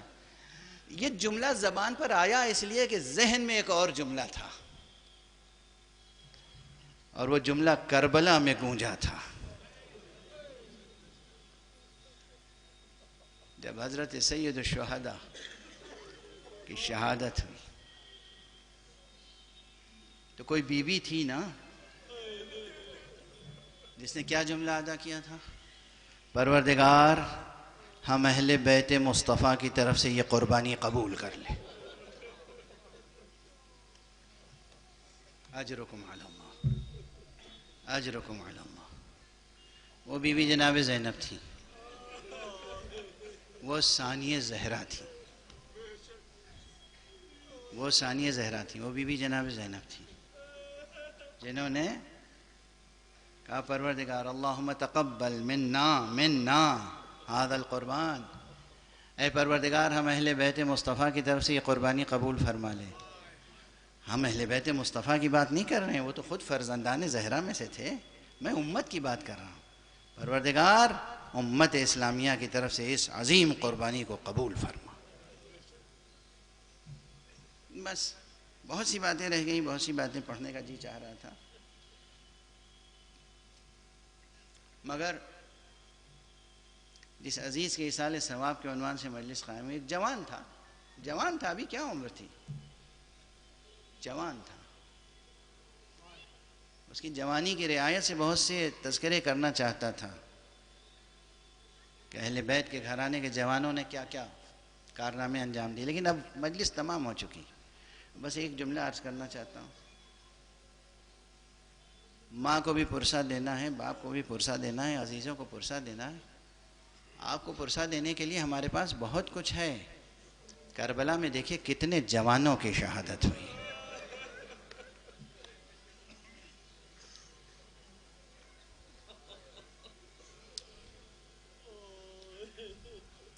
کربلا میں کتنے جوانوں کی شہادت اور کیسے کیسے جوان آئے کربلا. اصلاً لوگ اب تک صحیح حدیثیں موجود ہیں. صحیح حدیث حضرت ابن عباس سے حدیث ہے، بیہقی نے نقل کی، ابن جوزی نے نقل کی، احمد ابن حنبل نے نقل کی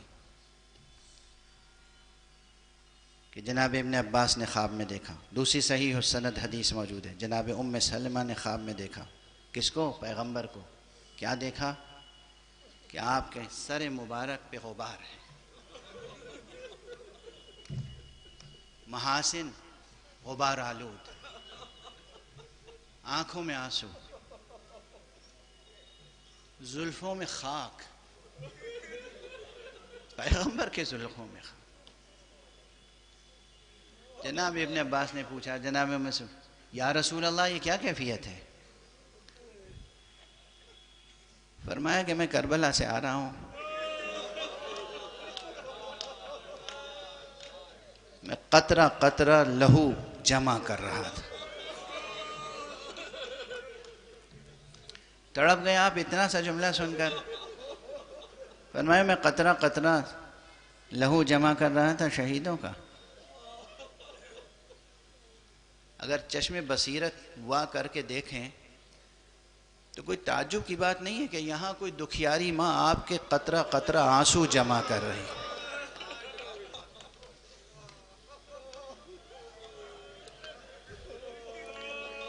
ہائے کبھی کوئی ایک لفظ زبان پہ ایسا آ جاتا ہے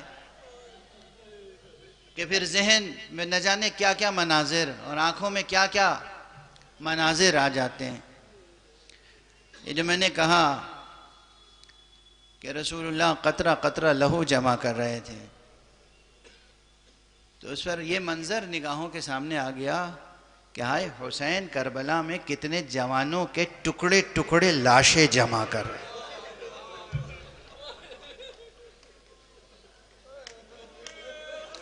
خدا آپ کو کسی غم میں نہ رلائے سوائے غم حسین کے. ہمارے رہبر شہید کے لیے اس فقیر کے استاد فلسفہ و عرفان آیت اللہ حسن زادہ آمولی، مجھے ان کے محضر میں بہت کچھ سیکھنے کا شرف ملا. حضوراً آیت اللہ حسن زادہ آمولی، انہوں نے برسوں پہلے یہ پیشگوئی کر دی تھی کہ یہ سید علی خامنئی اسے اللہ کی راہ میں ٹکڑے ٹکڑے کیا جائے گا، یہ شہید ہوگا، ٹکڑے ٹکڑے کیا جائے گا. اربن اربا کا لفظ استعمال کیا تھا. لیکن میں اس وقت کربلا سے جدا نہیں ہونا چاہتا. ایک بہت مشہور محقق عراق کے تھے، عالم، محقق، مورخ، علامہ شیخ محمد طاہر سماوی. ان کی کتاب خاص طور پر انصار حسین کے تذکرے میں ہے. تفصیل سے انہوں نے انصار حسین کا تذکرہ کیا ہے اور آخر میں کچھ فوائد لکھے ہیں ضمیمے میں. اس میں انہوں نے ایک مطلب یہ لکھا ہے، عنوانات عجیب عجیب عنوانات ہیں، ہر عنوان پر دل ٹکڑے ٹکڑے ہو جاتا ہے. ایک عنوان مثلا یہ ہے کہ کربلا میں کتنے وہ شہید ہیں جن کے لاشے پر خود حسین چل کے گئے. ظاہر 72 شہداء تھے، بلکہ 72 سے بھی زیادہ اہل تحقیق نے، 100 سے زیادہ. لیکن 7 لاشیں ایسے تھے کہ آقا حسین ان کے شہادت کے بعد میدان میں ان کے سرہانے پہنچے. ان میں ایک تو مسلم ابن اوسجہ تھے،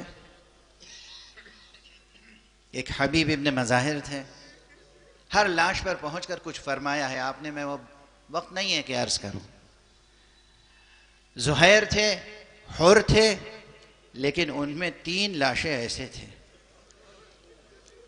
جو بنو ہاشم سے تعلق رکھتے تھے.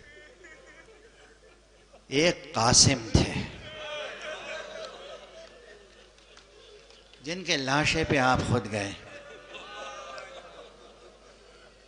ایک اکبر تھے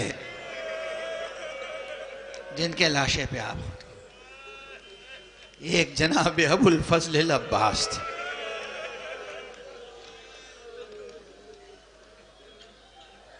دیکھیے میں ابھی روایتی انداز میں نہ مصاحب پڑھ رہا ہوں نہ کوئی منظر آ رہی ہے، میں تو صرف نام لے رہا ہوں اور آپ گریہ کر رہے ہیں. 7 ایسے افراد تھے جن کے لیے لاشے پر ان کے لیے حسین خود گئے بنفس نفیس. ان میں سے مسلم ابن اوسجہ تھے، حبیب ابن مظاہر تھے، حر تھے، حبیب تھے، حر تھے، زہیر قین تھے، اور پھر علی اکبر. اور یہ جو 3 نام لیے، دوسرا عنوان جو خود طاہر سماوی نے قائم کیا ہے وہ یہی ہے. فرمایا وہ لاشیں، کربلا میں 3 ایسے لاشیں تھے جنہیں صرف قتل نہیں کیا گیا تھا، جن کے جسم کے ٹکڑے ٹکڑے کر دیے گئے.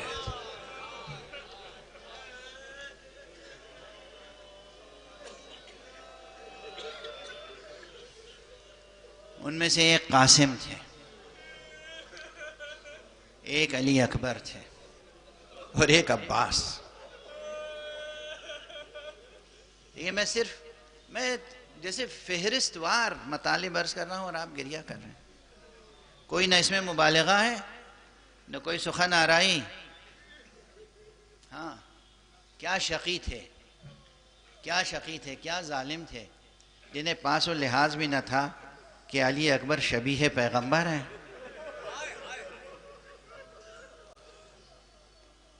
علی اکبر کے لاشے کو اشقیاء نے ٹکڑے ٹکڑے کر دیا تھا. اب بس 1-2 جملے کہہ کے تمام کر دوں گا. 7 لاشیں تو وہ تھے جس پر حسین خود گئے، لیکن 2 لاشیں وہ تھے جس پہ زینب گئی. اجرکم علی اللہ. ایک لاشا جس پہ بی بی زینب گئی ہیں وہ علی اکبر کا تھا.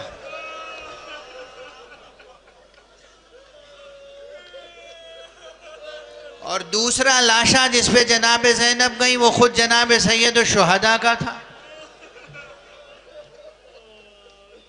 کیا قیامت کا لمحہ رہا ہوگا آقا حسین کے لیے. حسین ابھی زندہ ہیں اور زینب خیمے سے نکل کے اکبر کے لاشے پہ پہنچ.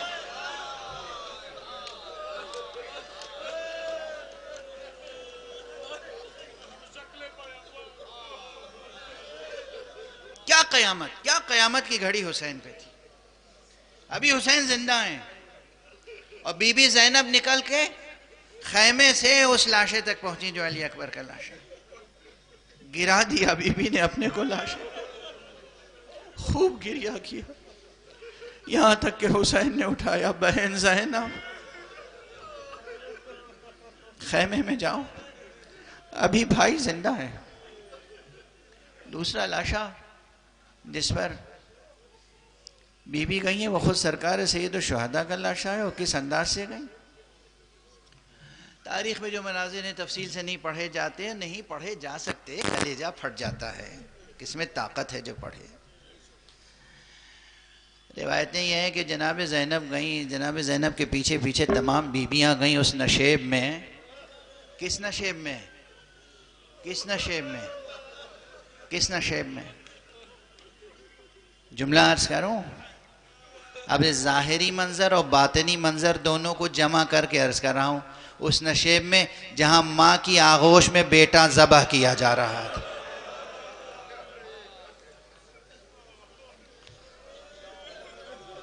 جہاں ماں کی گود میں بیٹے کا سر جدا کیا جا رہا تھا، اور وہ بھی کس انداز سے؟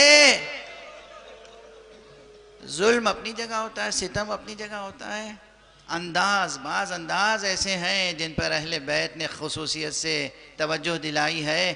بار بار اہل بیت کہتے رہے کہ قتل ابو عبداللہ عطشانا، اور ذبح الحسین ذبح ابو عبداللہ کما یذبح الکبش.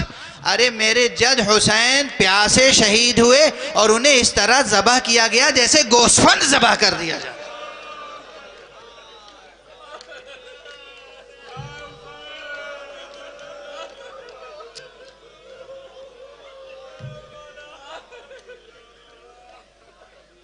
ہمارے پاس بڑے سے بڑا غم ہو، بیٹا جدا ہو جائے، کوئی جدا ہو جائے، کربلا میں سب کے لیے قوت ہے، صبر اور دلاسا دینے کی قوت ہے. مجلس تمام ہو گئی، مگر میرا جی چاہ رہا ہے ایک مصائب کا منظر وہ ہے جو میں خاص طور پر کبھی کبھی پڑھتا ہوں، وہ بھی آج پڑھ دوں تاکہ ماں سن رہی ہے اسے صبر آ جائے. ابھی میں نے کہا کئی جوان کربلا میں ٹکڑے ٹکڑے کیے گئے، مگر ایک تاریخی منظر یہ ہے کہ جب بھی آقا حسین کے انصار میں سے کوئی جاتا تھا، شہید ہوتا تھا، تو آقا کے دوسرے انصار اس کے لاشے کو اٹھا کے لے آتے تھے، اور ایک مخصوص خیمہ تھا جس میں سب کے لاشیں جمع کیے جا رہے تھے، جس کا نام تھا فسطاط، سب سے بڑا خیمہ. اور بہت سے ایسے تھے کہ جن کے ٹکڑے ٹکڑے کیے گئے، لیکن جب تک حسین زندہ رہے، بس سن لیجئے گا اور پھر سر و سینہ پیٹتے رہیے گا، جب تک آقا حسین زندہ رہے آپ کی غیرت نے گوارا نہیں کیا اور آپ کی ہیبت نے یہ ہونے نہیں دیا کہ آپ کے جیتے جی کسی کا سر قلم کیا جاتا.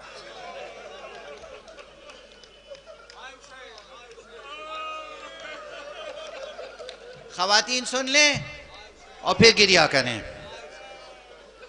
مشہور واقعہ ہے نا، جناب قاسم گرے، گھوڑے سے زمین پر آئے، دیکھا کہ قاتل ہے جو چاہتا ہے سر جدا کرے، آپ نے اس قاتل پہ حملہ کیا اور جب تک زندہ رہے قاسم کا سر جدا نہیں ہونے دیا. یعنی جب تک آقا حسین کا اپنا سر جدا نہیں ہو گیا، اپنے انصار میں سے کسی کا سر جدا نہیں ہونے دیا. مگر یہ مصیبت بیویوں نے اپنی نگاہوں سے دیکھا، اس مصیبت کو بیویوں نے دیکھا. یعنی زینب دیکھ رہی تھی اور اون و محمد کا سر جدا کیا جا رہا، یعنی لیلا دیکھ رہی تھی اور اکبر کا سر جدا کیا جا رہا، یعنی ام فروہ دیکھ رہی تھی اور جناب قاسم کا سر جدا کیا جا رہا، یعنی اہل حرم دیکھ رہے تھے اور عباس کا سر جدا کیا جا رہا تھا. مگر مقام صبر یہ تھا کہ جب سر مبارک سید الشہداء نوک نیزہ پہ بلند ہوا تو سید الساجدین نے کہا السلام علیکہ یا ابن رسول اللہ، السلام علیکہ یا ابا عبداللہ، السلام علیکہ یا ابتاہ. پورے صبر کے ساتھ ادا کر کے سر سجدے میں رکھ دیا. لا الہ الا اللہ حقا حقا. اتنی بڑی مصیبت کے بعد بھی سید سجاد نے ذکر خدا کیا ہے، سجدہ کیا ہے اور خدا کی یاد سے اپنے صبر میں اضافہ کیا ہے. تمام مومنین کو پروردگار یاد خدا، یاد محمد، یاد آل محمد کے صدقے میں صبر عطا فرمائے، ملت کو صبر عطا فرمائے، افراد کو صبر عطا فرمائے، ماؤں کو صبر عطا فرمائے، عزیزوں کو صبر عطا فرمائے، بزرگوں کو صبر عطا فرمائے. پروردگار صبر و قرار دل اور ثبات قدم کے ساتھ ہم کو سرفرازیاں عطا فرما. پروردگار پرچم اسلام سرفراز رہے، مسلمان سرفراز رہے. پروردگار کلمہ لا الہ الا اللہ کا پرچم ہمیشہ بلند رہے. پروردگار اس روئے زمین کو اس کرۂ عرض کو کرۂ حسین ابن علی بنا دے۔ پروردگار فرزند حسین کو اذن ظہور عطا فرما۔ پروردگار نظام ولایت کو ثابت اور دائم و برقرار رکھ، اور ولی حقیقی کو اذن ظہور عطا فرما، اور ان کے ہاتھوں سے اپنی رحمت و رافت و عدالت کا پرچم لہرا دے۔ پھر التماس ہے کہ ایک مرتبہ سورہ حمد اور 3 مرتبہ سورہ اخلاص کی تلاوت فرما کے مرحوم و مغفور عباس مہدی عرف ساحل ابن احمد مہدی نفیس اور رہبر شہید اور تمام شہداء اور تمام مومنین و مومنات مرحومین کی روحوں کو ایصال فرما۔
السلام علیکم یا ابا عبداللہ، السلام علیکم ابن رسول اللہ، السلام علیکم ابن امیر المومنین ابن سید الوسین، السلام علیکم ابن فاطمہ الزہراء سیدۃ النساء العالمین، السلام علیکم وعلی جدک وابیک، السلام علیکم وعلی امک واخیک، السلام علیکم جمیع شہداء کربلا واسیران کربلا ورحمۃ اللہ وبرکاتہ، السلام علیکم یا غریب الغرباء، السلام علیکم یا معین الضعفاء والفقراء، السلام علیکم یا شمس الشموس انیس النفوس ایو المدفون بعرض توس، السلام علیکم یا مغیث وشیت وزوار فی یوم الجزاء، السلام علیکم یا سلطان العرب والعجم، السلام علیکم یا ابو الحسن علی بن موسیٰ رضا ورحمۃ اللہ وبرکاتہ، السلام علیکم یا صاحب العصر والزمان، الامان الامان الامان، السلام علیکم یا خلیفۃ الرحمن، السلام علیکم یا امام الانس والجان، السلام علیکم یا مدار الایمان، السلام علیکم یا شریک القرآن، السلام علیکم یا امام زماننا ھذا عجل اللہ تعالی فرجک وصل اللہ تعالی مخرجک وزورک وجعلنا من اوانک وانصارک، السلام علیکم ورحمۃ اللہ وبرکاتہ، اللہم صلی علی محمد